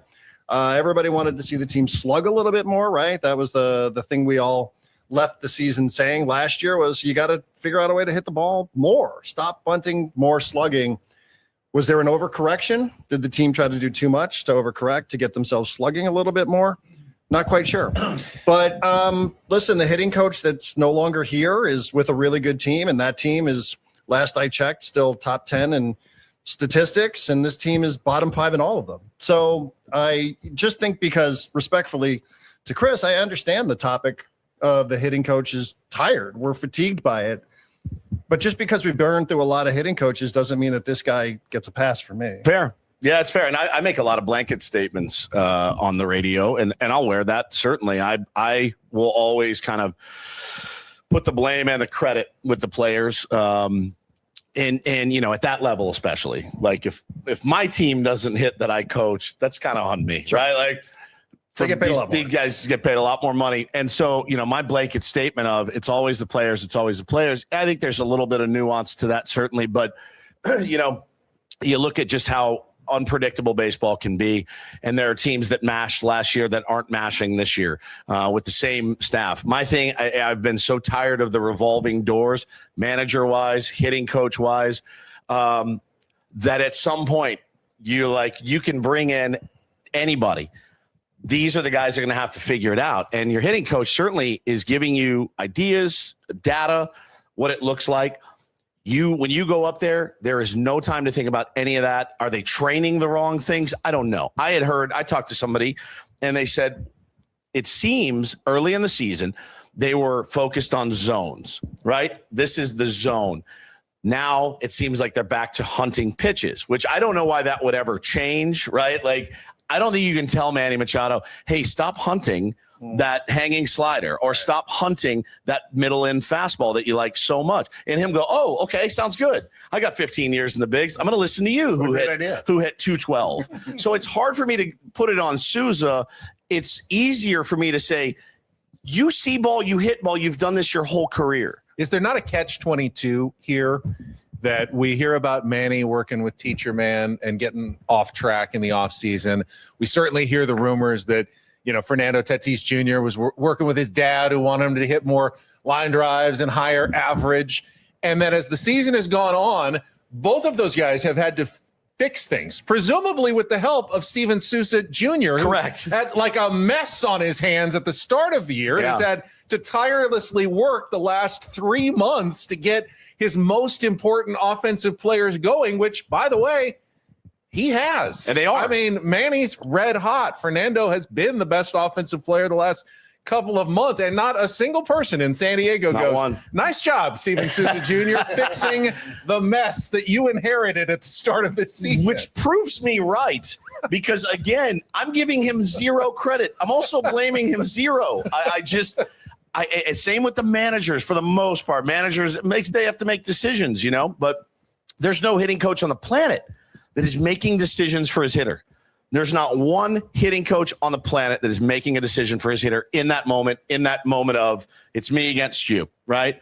And so it's a good point you make, though. I mean, you're not seeing a lot of credit for the kind of comeback of what those guys have done. Is it possible that the most telling statement that was made in the entire first half of the season was the day that Manny went on and on and on about the crazy and the analytics and too much stuff. And I think we all, wrote it off a little bit, and it was just Manny talking a little bit and being Manny, as they say.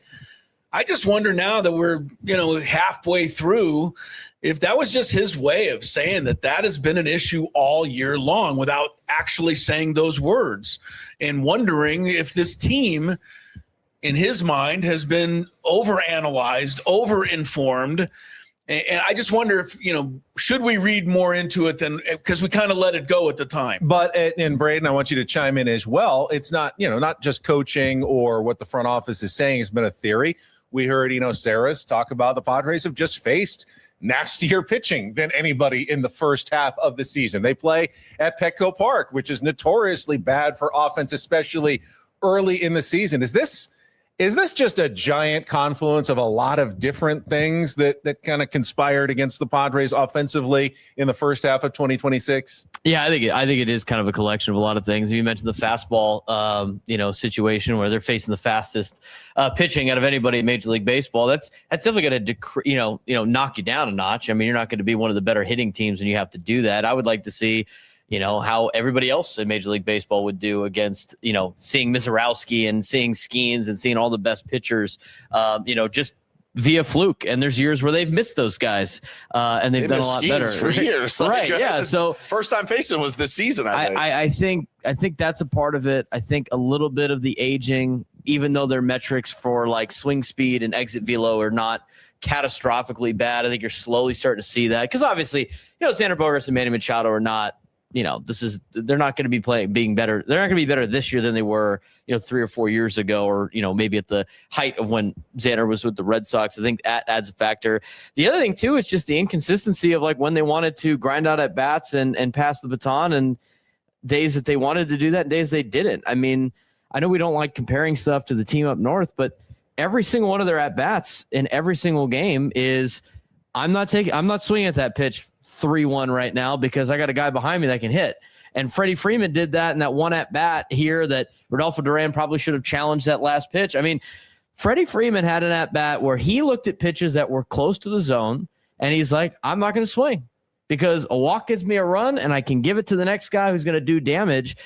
I don't see that out of a lot of the guys on the Padres. I see, and maybe it's because they don't have an offensive philosophy. Maybe it's because, it wasn't working. And so I got to, like we said, I'm Manny Machado. I got to see ball, hit ball. I got to do my own thing here. It didn't seem like they were all on the same page until like the last couple of weeks. And then they started to look like they were all on the same page. And so I don't know if that is a factor or not, but I just think that when they consistently go, you know what, I'm going to let the guy behind me get a hit. I'm going to not swing out of my shoes on these pitches. I'm going to worry about getting myself on base. This Padres team that's done that has looked really good offensively. Kyle Tucker had an AB. A guy like a Juan Soto. Yeah, like a Juan Soto would be great. Who would have thought? Kyle Tucker had an AB maybe 6 weeks ago to end the game. And it was just a pathetic kind of flailing, and it was so out of the norm and character for them that it made like national news. I think like John Boy retweeted it, and it was like this pathetic AB. And I'm looking at it going, I see like 12 of those a game of just kind of like, nope, not my day today. And it that one AB for them that ended one of their 30 whatever losses was so jarring to the eye that you had to show it, which was wild to me. I think, Braden, you hit on something as well. When the Padres are going well, we hear a lot about the power of friendship, passing the baton, trusting the guy behind you. And we've seen it work. I mean, we saw it work in the last couple of weeks. But when it doesn't work and you lose faith, it is really easy to get off track. And we heard Craig Stammen. I think one of the things he repeated the most in the first half of the season is, we've got to trust our process. We've got to trust that we've got good hitters. And I think that was as much a message to his own team as it was to the fans. He wasn't trying to convince fans that they have good players. I think he was trying to convince his own team, like, I know it's not working now, but the worst thing you can do is to then change course. You've got to trust that we got to take good at-bats. You got to take your walks. You got to pass it down to the next guy. Because if we get away from that, we are not going to be successful offensively. And we saw them get away from it for a big, long stretch there, especially in May. It was about as salty as Craig has gotten this year with the media and talking about some poor ABs from the team. And he hasn't ripped his team very much. Neither did Schilt. Neither did Bob. But he was talking like, no, these are not good ABs. We have to get back to having quality at bats. And boy, it's easier said than done, though. When you're scuffling, you've lost 4 or 5 in a row. It's much easier said than done. There's no way the process includes leaving runners at second base with no outs, right, and popping to left field. Right. That is not part of the process. I know. I don't have the stats, but I guarantee there's an analytic somewhere that shows the Padres as the world's worst team scoring runs when the first 2 guys of an inning get on base. You sit back and you go, how are they going to blow this inning? Yeah. So that's, again, I don't think that you can't blame a hitting coach, right? No. They're getting on base, so he got them on base, but they're not, the approach is poor, trying to get the runs in. We're off and running here on our commercial-free Epic Wings, Epic Padres Roundtable, always fresh, never frozen at Epic Wings. And since we have discussed the offense, Darren, let's start. Who is your offensive MVP for the first half of the season for the San Diego Padres? You have to name one. Who's the offensive MVP for the Padres? How about Gavin France or Ty Sheets? No, I mean, one of those guys probably, just because of the big hits that they've had. I know statistically you can look at other guys and you can say, hey, objectively, if it's WAR, if it's average, if it's on base or whatever. But I just think in terms of what those guys have meant, some of those guys have carried us up until the All-Star break. So I would say Ty France certainly has been a great revelation here for a guy that we thought maybe just giving you a little bit off the bench. I would say one of those two guys, just because they've had big moments and literally have won games for the Padres that, maybe it didn't look good heading into the late innings of any of those games. So one of those two for me, I think, not to be contrarian, just, like they've mattered. Where you hate to say it, where would you be without these two? No guys? doubt. Braden, who's your first half offensive MVP? This might be a little crazy, but team was playing pretty well when he was playing, and then the team was not playing very well when he wasn't playing, and the catching position has been a big problem. I mean, I know he didn't play a lot in the first half, but Luis Camposano won you a lot of games too by starting rallies. In fact, on Friday, with 2 outs, who started the rally that just came up short? It was still Luis Camposano, for a guy that everybody seemed like in this fan base wanted to cut in spring training. He has had a nice little revelation this year, and you could just tell that the offense looks a lot better with him in the lineup than Freddie Fermin or obviously Rodolfo Duran. I'm looking forward to hopefully seeing him stay healthy in the second half and help this team out a little bit. But a little bit of a out there answer, because he didn't play a lot in the first half, but when he played, Luis Camposano was pretty good offensively for the Padres. Woods, who do you think? Oh, man, I've really been impressed with Fernando Tatis Jr., and I know the power's not there, but to see the numbers climb how they has been are we giving him enough credit for how he's been able to pull himself out of a hole in which, again, talking about the fan base, and I think even us at times, worried about the mental fortitude of Fernando Tatis Jr., been a big topic of conversation in this town for many years. To be able to do that is pretty remarkable. And I know he's not hitting the ball over the fence as much as we would all like, or as much as he would like. But holy cow, man, to come as far as he's come in the last couple of months, he still scares the opponent every time. And I know it sounds crazy because he just got to 200, but you made the point this week. If Manny just had a few more bleeders fall in or ground balls find holes, he's having an all-star season. Right. His outs above average. I know we're not talking defense, but his best in baseball at third base. He is had 19 home runs, by far the biggest power threat on the team. And, the average is the only thing that's really done. RBI still driving in runs. He's had key hits, walk-offs. I mean, he's come up clutch several times. He's a hair away from being all-star Manny Machado now that he's had this hot streak, which is amazing, over the last month. Which is amazing. And you think about some of the balls he scorched early on, if those fall. He's gotten some bleeders that go his way. Baseball always evens out. But you're talking 12 singles in all those games. He's starting third baseman for the All-Star team, or he should have been. Chris, you going with Ty France? Well, it's a good thing Darren's sitting in between us, because I might take a swing at Woodsy. No. For what? Yeah, I just can't go Fernando. Why? And here's the thing. Did you see what he was hitting? No one scorches the ball harder than Fernando. He's hitting the 3.5 hole. I really don't care what he does on all of those analytics. The fact of the matter is, you're talking about a guy that coming into the season hit a home run every 16 plate appearances for his career.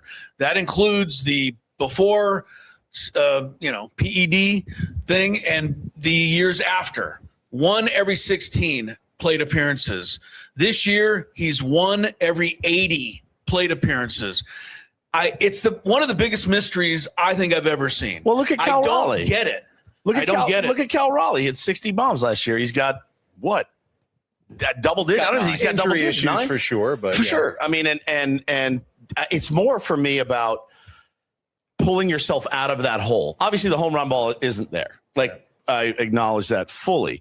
But to pull yourself, batting average, his batting average, his OPS, has come up dramatically. Yeah. Because he continues to score the ball. But it's still far below his career numbers, Woodsy. Number one. Number two, I don't believe he's paid the salary he's paid to hit like Luis Ariz did. And we shipped Luis Ariz right out of town because he, hit singles and a few doubles. The only difference I see between the two of them is that Fernando steals bases better than Luis Ariz.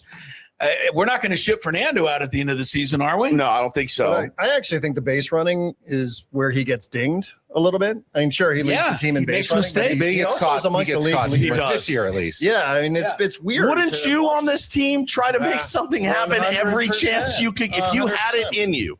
if you had it in But you. Jackson Merrill's been doing that and being successful at it. I mean, he's stolen a bunch of bases without getting caught. Sure. We already know the team's situational awareness is not No, the best. it's not the best. Like at any Based on their ABS challenges, it's not surprising they'd run into some outs every once in a while. And I understand Fernando, right? Because he's hitting so many singles. I think he's second or third in all of MLB in singles hit.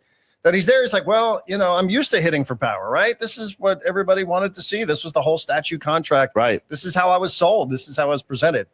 So, I feel now some pressure to turn this single into a double, right? As the saying goes. So you can kind of understand where his mindset is, but you'd like to see that, you can't have that many outs on the base. I know. That's especially true. this team. That's true. Especially this team. I appreciate, we all understand what Craig Stammen's saying afterwards. We want our team to be aggressive. We want to make aggressive outs, but there also are some base running blunders that second to third moment. That one's inexcusable. Yeah, There's I think he gets dinged a little bit offensively just because of that. But, again, he's recovered well, to your point, especially a guy that goes out there and is the first batter of every game now that we've settled that down. And wears it on his sleeve more than anybody. Yep. All right, let's shift gears from offense to pitching here on our Epic Who Wings. did Chris pick? Oh, you didn't pick a You didn't MVP. pick anybody? Ty Who did you pick, France, Rob? obviously. Fernando Tatis. Oh, wasn't it? I sold you. Wasn't it clear? I sold you. Yeah, I'd go with my Aztec if I had to pick. I figured. Yeah. All right. Switching to pitching on our Epic Wings, Epic Padres Roundtable, commercial free. Epic Wings, always fresh, never frozen. And it's kind of the opposite. As I said, hitting, we were all shocked that the Padres were bad. When you look back at the first half, what did we expect? Kind of subpar starting pitching and an elite bullpen. Well, that's pretty much what we got from the San Diego Padres in the first half. So no one can say you didn't see some of the issues coming. So I guess the question that I want to pose is, given the payroll constraints, and let's assume that there were some budgetary constraints for AJ Preller, Chris, were there any obvious moves that he should have made in this offseason to improve the pitching staff that he didn't, that you can see? Or did he do what he tried to do was the best avenue that he could have taken given what he had to work with? It's a little surprising to me that I think one of the best statements I've heard about this Padres starting pitching came from a young man on this panel who learned his craft from Darren Smith. Braden said something that hit me. AJ Preller signed Walker Buehler to compete to be the number 5 starter, not to compete for it. And for most of the first half, he was counted on to be your number 2 starter. I don't know any team in baseball that would be successful if that happened. The only thing I think AJ could have done differently, but I'm not behind the scenes, so I don't know, maybe could have had a little better idea that Musgrove was just not going to be available at all. Because I think that they went into the season expecting him by May, and I feel that they thought King, Pavetta, you can't see that injury, but Musgrove, Vasquez, and now you got one guy or 5 guys for one spot. So maybe they could have done a little better job of figuring out somehow that Musgrove wasn't going to be available and acted accordingly. But other than that, the injuries have been the thing. Woods, do you think that the Padres should have been more aggressive? There were some pitchers available, but they weren't cheap. Trades for guys like Edward Cabrera has not had a great first half of the season. I mean, there was no obvious answer out there other than paying $200 million to keep Dylan Cease, who's been great. He just started the All-Star game for the American League, but I don't think that was ever in the cards or in the budget. I don't think they made a decision going, we just need to let Dylan Cease go. I think the decision was we have no chance of paying that much for Dylan Cease right now in the offseason. I saw a guy pitch in the All-Star game that would have made sense to bring back. Nick Martinez, you could have had him back relatively cheap. I'm looking at the list of the guys. I mean, I think a lot of people waving the flag for Merrill Kelly and Zach Gallen, and boy, that has not gone well for them either. Who knows? We don't know how it would have turned out under Ruben's tutelage, but we also don't know what AJ had to work with based on the finished product. My guess is not a lot. And so he's plugging these very important holes with some aged veterans that, you're asking Ruben to try to get the most out of. And he has in some instances, he hasn't. It's a total, like, cross your fingers almost every start right now. You feel confident about Michael King. After that, man, you're like, oh God, who's showing up tonight? can we score first, get 5 runs, and pray? Darren, in hindsight, obviously it's a lot easier to play this game, but I also wonder, like Lucas Giolito, was that always targeted, or was that a bit of a panic move once they realized that 2 of their starters were not going to be able to contribute for them, and they just took a flyer on a guy that clearly the rest of the league was not all that interested in, and now we've sort of seen why, over his brief appearances with the Padres. Well, I mean, just to take a step back, when you asked, is there something they could have done in the offseason, even if, and I'm sure this, you can accuse it of hindsight, but I thought it was a real topic at the time, was trading Nick Pivetta. Now, people would have said, what, are you crazy? This guy was your staff ace last year. Where would you have been in 2025 without Nick Pivetta? But we all looked at those numbers and we all said, so this guy just suddenly had a career year where all of these numbers across the board were better than they've ever been at any point on the way for Nick Pivetta. And there was some offseason trade conversation. Whether they were rumors, I think they were real. I think that the Padres were engaged in conversations about trading Nick Pivetta when they could have sold him at his highest. Obviously, this is an easy thing to say. I know he's rehabbing and everybody wants to see him come back.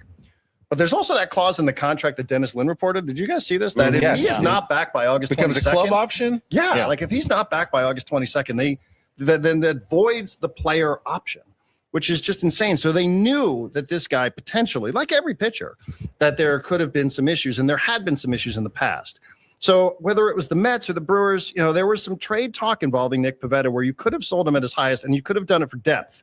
Maybe you wouldn't have done it for the highest level of quality that you got from Nick Pivetta. So I think that was the thing that, if I'm in this front office, I'm probably spending the most amount of time thinking about. Now, what was the next question? I've already forgotten. So just been rambling on. I know. I think you answered it by saying, think about trading Nick Pivetta. Yeah, I mean, that's what I think they could have done in the offseason. You could have done, which, I mean, that's the Darren Smith take right there. It's something that you didn't consider, and then all of a sudden, of course, that makes perfect sense. But it's much easier to say now because he's hurt. Right? And, we would have gone ballistic. Crazy. Right. Ballistic as fans had they done that. But what he's saying, I think, is that they But I could have thought got in the offseason, I thought it was a real conversation that a lot of us were having. It was. And you could have got some quantity that would have been better than the quantity you added. Correct. Maybe some younger, there were rumors of like Jonah Tong, maybe, some upside type players. And yeah, I mean, certainly now, brilliant move. Let me ask you, Darren, since you brought that up, let's say Nick doesn't get back before August 22nd. And my guess is he might not. Maybe he comes back by September. But if that turns into a club option, that'll be an interesting choice that the Padres have to make. Because, if you get any semblance of Nick Pivetta from last season, he's a steal to bring back. What's the number? It's around 2 for 20. 32, I think. Is that what it is? 14. So. It's 14 million. 14 million. I think you have to take a flyer and bring him back. No brainer. And hope he gets healthy. That's it. I mean, does he come back? Is he back together with tape and bubble gum? Is he back together like Yu Darvish was last year, or is he back? Long conversation with the trainers and the doctors. Like Yu Darvish came back last year, but we all kind of suspected that Yu was dealing with something, and then obviously it breaks by the end of the year. So what do we mean by back with Pivetta? I think you'd really have to rely on the medical advice that you get, for better or for worse with this team. But we found out in hindsight that Joe Musgrove throughout 2024 was basically had a thread left in his elbow and was hoping to get all the way through the season. And he came this close to getting all the way through that season. But they knew they knew he was pretty out for 2025. Before that season even started, they knew you're going as far as you can, and then you're out for 2025. But I don't think they knew he was going to be out for 2026. No, I don't think so either. No. And Darvish did the same thing, right? I mean, Darvish is like, hey, I'm going to give you everything I got here. It's going to go at some point. I don't know when. It's going to happen, but I'll give you what I got. In terms of the offseason, the Pivetta thing's interesting, but also, too, and I'm going to quote Tony on this, you only know about the trades that happened. You never know about the trades that didn't happen. You don't know what was actually available. Maybe he didn't. Maybe AJ Preller couldn't get what we thought he could potentially get. And they're like, you know what? I'd rather just roll with Nick Pivetta for another year instead of like maybe some guesses on arms. That's what makes that conversation difficult. But I do like that idea. In terms of like Nick Martinez, right? I love Nick Martinez, but he's 35 years old. Yeah. And he went to the Reds to be what? A starting pitcher. And what did the Reds do? They put him in the bullpen because he couldn't handle the starting pitcher. So, like, he has had great success right now in Tampa, but that was no guarantee either. That's a major risk that you're taking. And I think every move that you could potentially make is a massive risk because that's what you have money wise, right? You can't just write a check to even Dylan Cease would have been like a massive risk. It's like, well, we just saw this guy for 2 years. He has like 4-something ERA. Like he hasn't been that great. So they made the move of keeping Michael King, right? They signed him to help solidify the rotation. I think you have to somewhat believe in the fact that, all right, well, we have Nick Pivetta, even though they may have already known his elbow could have been a problem based on the contract they gave him. They know Joe Musgrove's coming back. You traded for Randy Vasquez in the Juan Soto deal. You obviously thought he was going to bring some type of depth, and it's all right. Well, let's get a bunch of veterans guys and compete for the number 5 spot, and maybe one of them will stick. And if I sign Bueller and I sign Marquez and I sign Canning and and maybe they had Giolito in the back of their mind before the Musgrove injury, it's like, all we're asking is for one of those guys to hit. They didn't all of a sudden they got into a spot where they needed all 4 of those guys to be good. I think based on what he was given, it's kind of the best you could possibly do. The other thing they could have done, the Cardinals traded Sonny Gray. They could have tried to, maybe acquire Sonny Gray, but that comes with a $20 million payroll. All right. I mean, so if you're adding payroll there too, unless the Cardinals I don't know how much the Cardinals paid off, but he was making $20 million a year. I think the AJ Preller probably did as best as he could, but I think the only thing that he probably could have done, and this is again hindsight, I agree with Darren. It's like trade Pivetta for maybe future depth, but then that goes into what's your window with Manny and Xander aging. I mean, you don't necessarily have a choice. They have painted themselves into a very, very small corner there with money and obviously with the contracts that they've handed out. The money, I think, is such a good point. And, with Preller, we've seen when they traded Soto, they bring back Drew Thorpe. They turn that into Dylan Cease. So, there's always ways that you can kind of move some pieces around the board if you're Preller. But, yeah, we'll never know. But they still need to find their Jacob Misiorowski or Paul Skeens, drafted pitcher who can come up and be nasty. And it doesn't really look like they have it right now. What round did Misiorowski go in? Maybe Coleman Borthwick will be their Jacob Misiorowski in the future. I don't know. It's very – and I don't think even maybe Skeens was as close to a definite thing that you were going to get, but I don't think the Brewers knew what they had for sure in Jacob Misiorowski when they drafted him. There's a lot of guys who throw hard that don't ever harness it and make it in the big leagues. So Padres need some young, controllable pitching. There's a lot of those guys too that get drafted in the top 10 picks though, and Padres don't have those picks anymore. I think that also plays into it, and the fact that the rules for baseball of if you spend over the luxury tax, you start losing compensation picks. I mean, that's a rule in baseball that needs to change that affects teams like the Padres that are spending above their means and they're getting punished in the draft for it. Let's put our crystal balls out for our Epic Wings, Epic Padres roundtable as we're talking about pitching. There was one undoubtable success story. I didn't ask who the pitching MVP was, because if anyone says anyone other than Mason Miller, I think you're just lying. He was the only All-Star. Got to see him get a strikeout in his one appearance in Philadelphia. So the crystal ball is, where do you see Mason Miller's career going in the future? I mean, does he stay in the bullpen? Does he stay with the Padres? Is he going to be traded? Does his arm survive? Is he a Hall of Famer when all is said and done and joining Trevor Hoffman, in Cooperstown someday as one of the greatest closers of all time? Because right at this moment, I don't see a better pitcher, a nastier, better pitcher in all of baseball maybe than Mason Miller. But what does that look like in the future?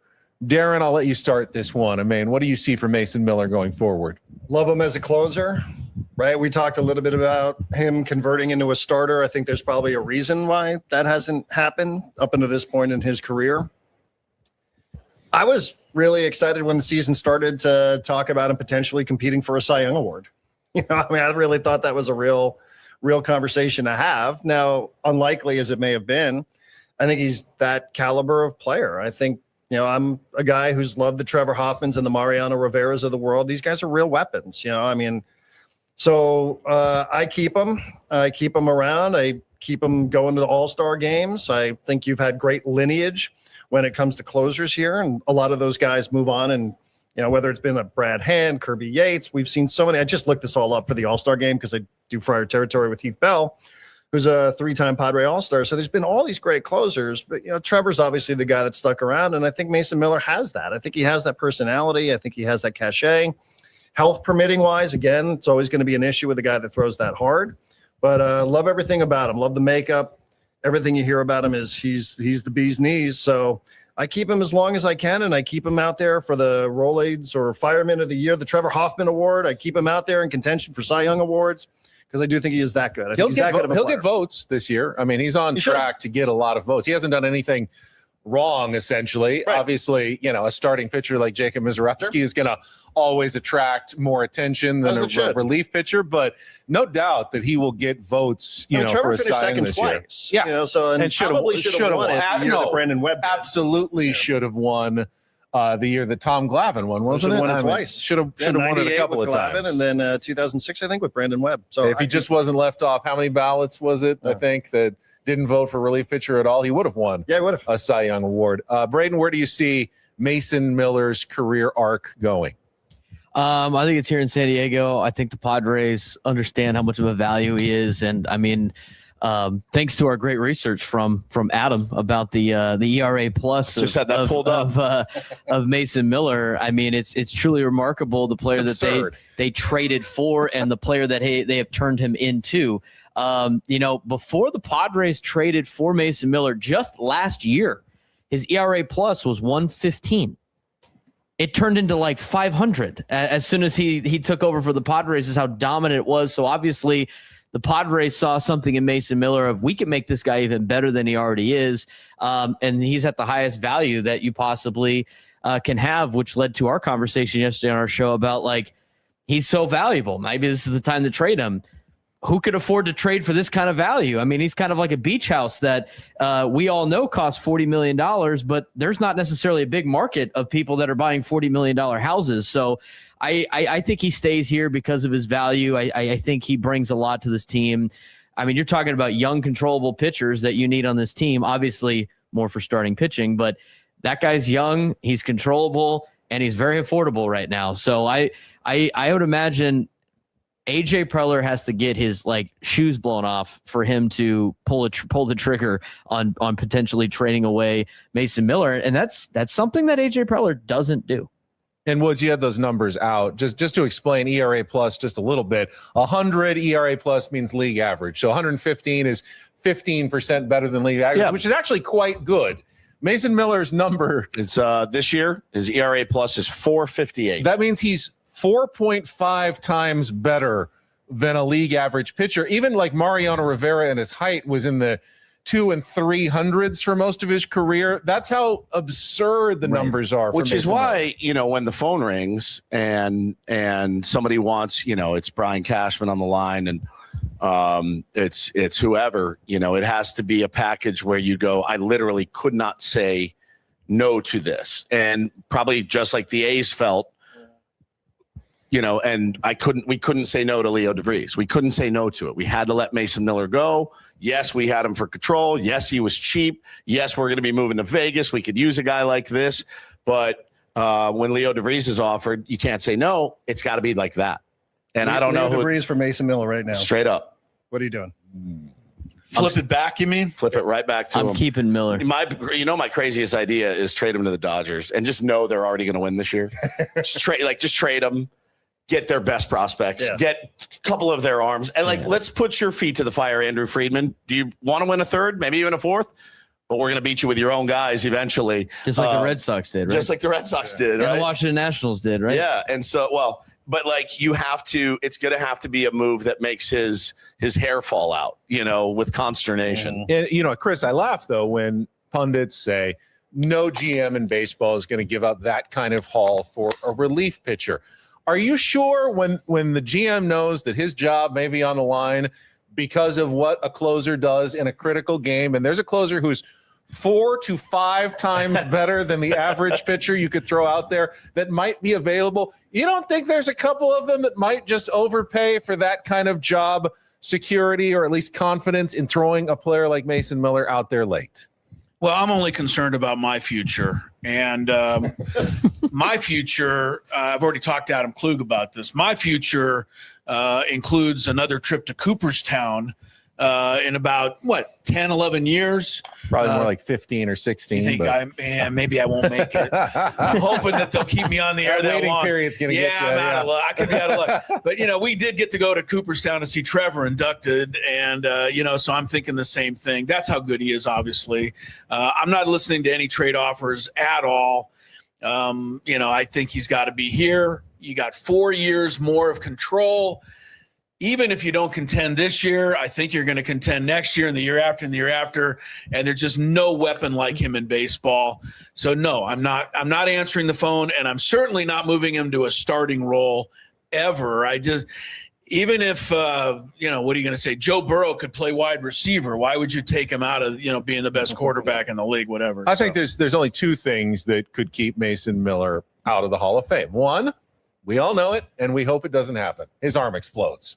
When you throw that hard, it's always an issue. The other one, and I'm not sure about this, as we've seen more velocity and more guys throwing harder in 100, is it eventually just going to become like, Mason Miller throws like 30 other guys in the league that throw 103, and we see it more often, and then hitters eventually start going, here's another guy who throws 103. I guess we'll go out there and hit him too. I mean, kind of like Phillip happen? Rivers throws for 4,000 yards. Everybody throws for 4,000 exactly. yards. Yeah. I don't know. But even in a sea of pitchers that do that now, he still stands taller than a lot of those guys. So by 40%. Yeah, his slider is disgusting. Yeah. I mean, these hitters go up and he's there, trying to learn a change. I mean, imagine he's throwing it. It's nasty. He's throwing it. I mean, imagine that gets better. With Trevor Hoffman as a mentor, and here's Ruben my circle change, kid. He comes back with a third devastating pitch. What is his changeup? 97? Yeah. Yeah. We really need to be nicer to hitters. If you watch the All-Star game, you need to be nicer to hitters. It's really hard. All right, it is time for our 7th inning stretch. A little non-baseball talk here, about 3/4 of the way through our Epic Wings, Epic Padres roundtable. And I always know that Darren enjoys a good glass of wine, sometimes a cocktail. So today's question is, you sit down at a nice bar, ready for a great evening out. Maybe you're with a date, so you're with your wife, significant other. What are you ordering specifically from the bartender? That one perfect drink to start your night. Braden, what is it for you? I do like a good old fashioned, but in terms of like the actual bourbon, I'd probably go with Colonel Taylor. That's probably my favorite bourbon right now. It's actually way more affordable now than it was before. But if they got it, which not a lot of places do, and more of them are getting it, I usually get that. And in some type of old fashioned form, but I can't do the rocks. Colonel Taylor. Has anyone on the panel gotten ever to try Pappy Van Winkle? Yeah. You have? I have not. I have not. Yeah, once. Because Colonel Taylor's like $60. It's not that expensive anymore. Pappy's is quite a bit more expensive. I've never had never had the opportunity. It's really tasty. Yeah, probably bourbon stuff though. That's Woods. Are you bringing your own Coke with you? Sprite, my friend. No, it depends. Am I with my wife or am I with my buddies? Well, I mean, if I'm with my wife, I'm getting old fashioned. Okay. Don't really care what bourbon. I'm just gonna drink it down and probably have one more after that, and then I'm done. But if I'm with my buddies, shots, tequila. Start with shots. Start with a shot of beer. Okay. Is how that. Shot of what though? Shot of whiskey. Okay. Yeah, usually like Jack. Shot of Jack. Yeah, and there's still nights like that. There's still some Texas in me. Shot of Jack and a bud, and I'm good to go. Darren, what's your order at the bar? Well, thank you to Woodsy for asking some of the qualifiers there. I mean, I love a good espresso martini, but I think as much as I'm a wine guy, if we're just going cocktails here, I think like a really well-made margarita with quality tequila, El Tequilino or Lalo, like not syrup, nothing out of a gun, all natural, agave, maybe a little bit of a floater and a tahine rim. Can't beat that, man. Cannot beat a margarita to get the night going. Chris, I have not. I don't know if I've ever seen you drink a cocktail before. What do you order? You do go out though with your wife. What do you order at the bar? Yeah. I'll tell you what I used to order before you knew me, and I did drink. I would always get a Long Island iced tea. Wow. Hang on. No wonder you don't drink anymore. Well, you're onto it. I got the Long Island iced tea so I could get as drunk as possible, as quick as possible. And once I realized that's why I was drinking, I decided maybe I shouldn't be drinking. Very heady. Yeah, so I gave up the drinking a long time ago. Hashtag But right. I'm very specific on my order. Anytime I go out, and it has to be a Diet Coke, and it can be Diet Pepsi, so not that specific, but I like a lot of ice, and I always like a piece of lemon in it. Oh. And you said the thing out of the gun. If for some reason I'm at a place where all they have is a can and a glass and ice, then I won't get it. Really? Yeah, it's got to be a fountain drink for me. Yep. It I love always a has fountain been. drink. I think once you go the can, Diet Coke's awful. It is kind of a bummer when they bring you a can at a restaurant I because don't you know care for you're it. not getting free refills. You have to buy another can. That's true. Yeah, you're like, that's oh, true. great. Because I know, like, retail, that can costs like 40 cents at the supermarket, Yes. and they're just charging me $4 for it. Wait till you find out what the gun costs. I'm the opposite as Chris, though. Like, I want it out of the can. You or the want it bottle. out, yeah. I do. See, And yeah. sometimes, depending on what type of establishment you're going to, those guns are not nasty. Clean.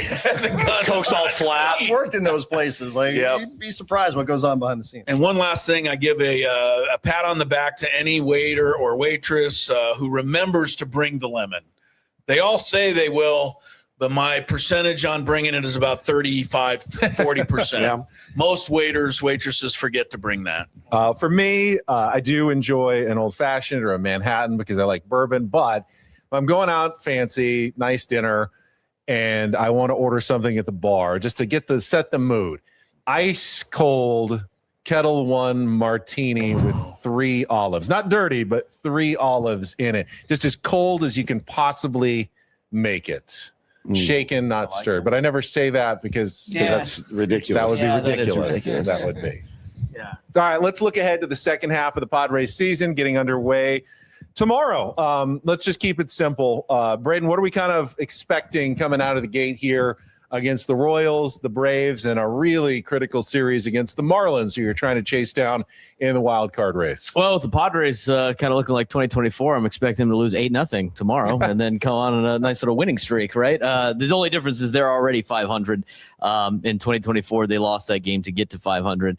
I don't know why I have this false sense of confidence that they're going to go out and have a great road trip and really start the second half off really, really well. I heard on your guys' show, and I totally agree. I think 86 wins gets them in the playoffs, which means, as you said, Ben, they got to go, 38-28? That's not crazy baseball. That's like having a good stretch. And you play Kansas City, who's terrible. You play Atlanta, who somehow you have their number for the last, I don't know, however many years. And then you get into a very favorable schedule in the second half. Yes, there's the Yankees there, the Rays. Obviously, got to play the Dodgers one more time. But there's a lot of teams that you're going to play after the deadline that's going to be a shell of themselves. And I can see the Padres getting off to a hot start. So this road trip, I think they take 2 out of 3 from Kansas City. I think they split with Atlanta. And then what's the last series on the trip? Miami. Very critical. I think they go 1-2 Miami. So I think because they never do well. 5-5, which keeps them where they are. Yeah, Right. They're not going to do what was that the well. stat? I think 27th hardest schedule. So one of the 4 easiest schedules in baseball. But you got to stay alive to make that matter. I guess for me, I can see them getting off to a hot start. Kansas City has struggled. You're going to put Michael King out there right away. You can be aggressive with a rested bullpen. Go for it. What happens after the first series? Who's pitching on Monday against the Atlanta Braves? Who's pitching on Tuesday against the Atlanta Braves? Our go-to guy, TBA. Are you TBA. throwing Walker Buehler out there anymore? I just think that's where the second half we're going to learn. Do they have enough pitching to get to even the trade deadline in contention? We're going to find that out early next week when they get to the back of the rotation, and we're going to see, can they actually make this work for the second half of the season? Darren, what do you see for this road trip coming up? Well, you guys said it, Michael King, and then what after? Who's Canning and then again? Marquez for this weekend, and then Because they're who knows? saving up Sears and Bueller for Atlanta. Yeah, this is like reductive, but obviously I don't think that's number 2 and number 3 in your rotation, but this is the way you're coming out for the second half. Listen, been a 500 team. I think you can make an objective case that maybe they've overachieved to get to 500 based on having a terrible offense and having a pitching rotation that hasn't been really much better. I just think it's a 500 team, and until they prove me wrong, I think that's really what it is. We've had a lot of these starts and stops, and I want them to be good. I really do. I want them to come out of the gate. I want them to have a good road trip. I want them to come back feeling like, yes, okay, that phrase that we hear when AJ Preller comes on this station or speaks anywhere, we want the team to tell us what it is that we're going to do. I want this team to say, do not pull the plug on this. We have it in here. We know it's been very mediocre and a forgettable first half, but invest in us. But until they do it, I think it's just hard to make a case that they're anything more than what they've been, which is 48 and 48. Well, it's really hard to make a case with the guys you're running out there every fifth day. It's like it's almost impossible. And unless he wants to go, one time through the order for these guys and then deploy his bullpen every night, it doesn't give us much of a chance. We all want them, obviously, to go on a nice winning streak here. Make it obvious. All right, you're way back in it. You got to acquire some pitching.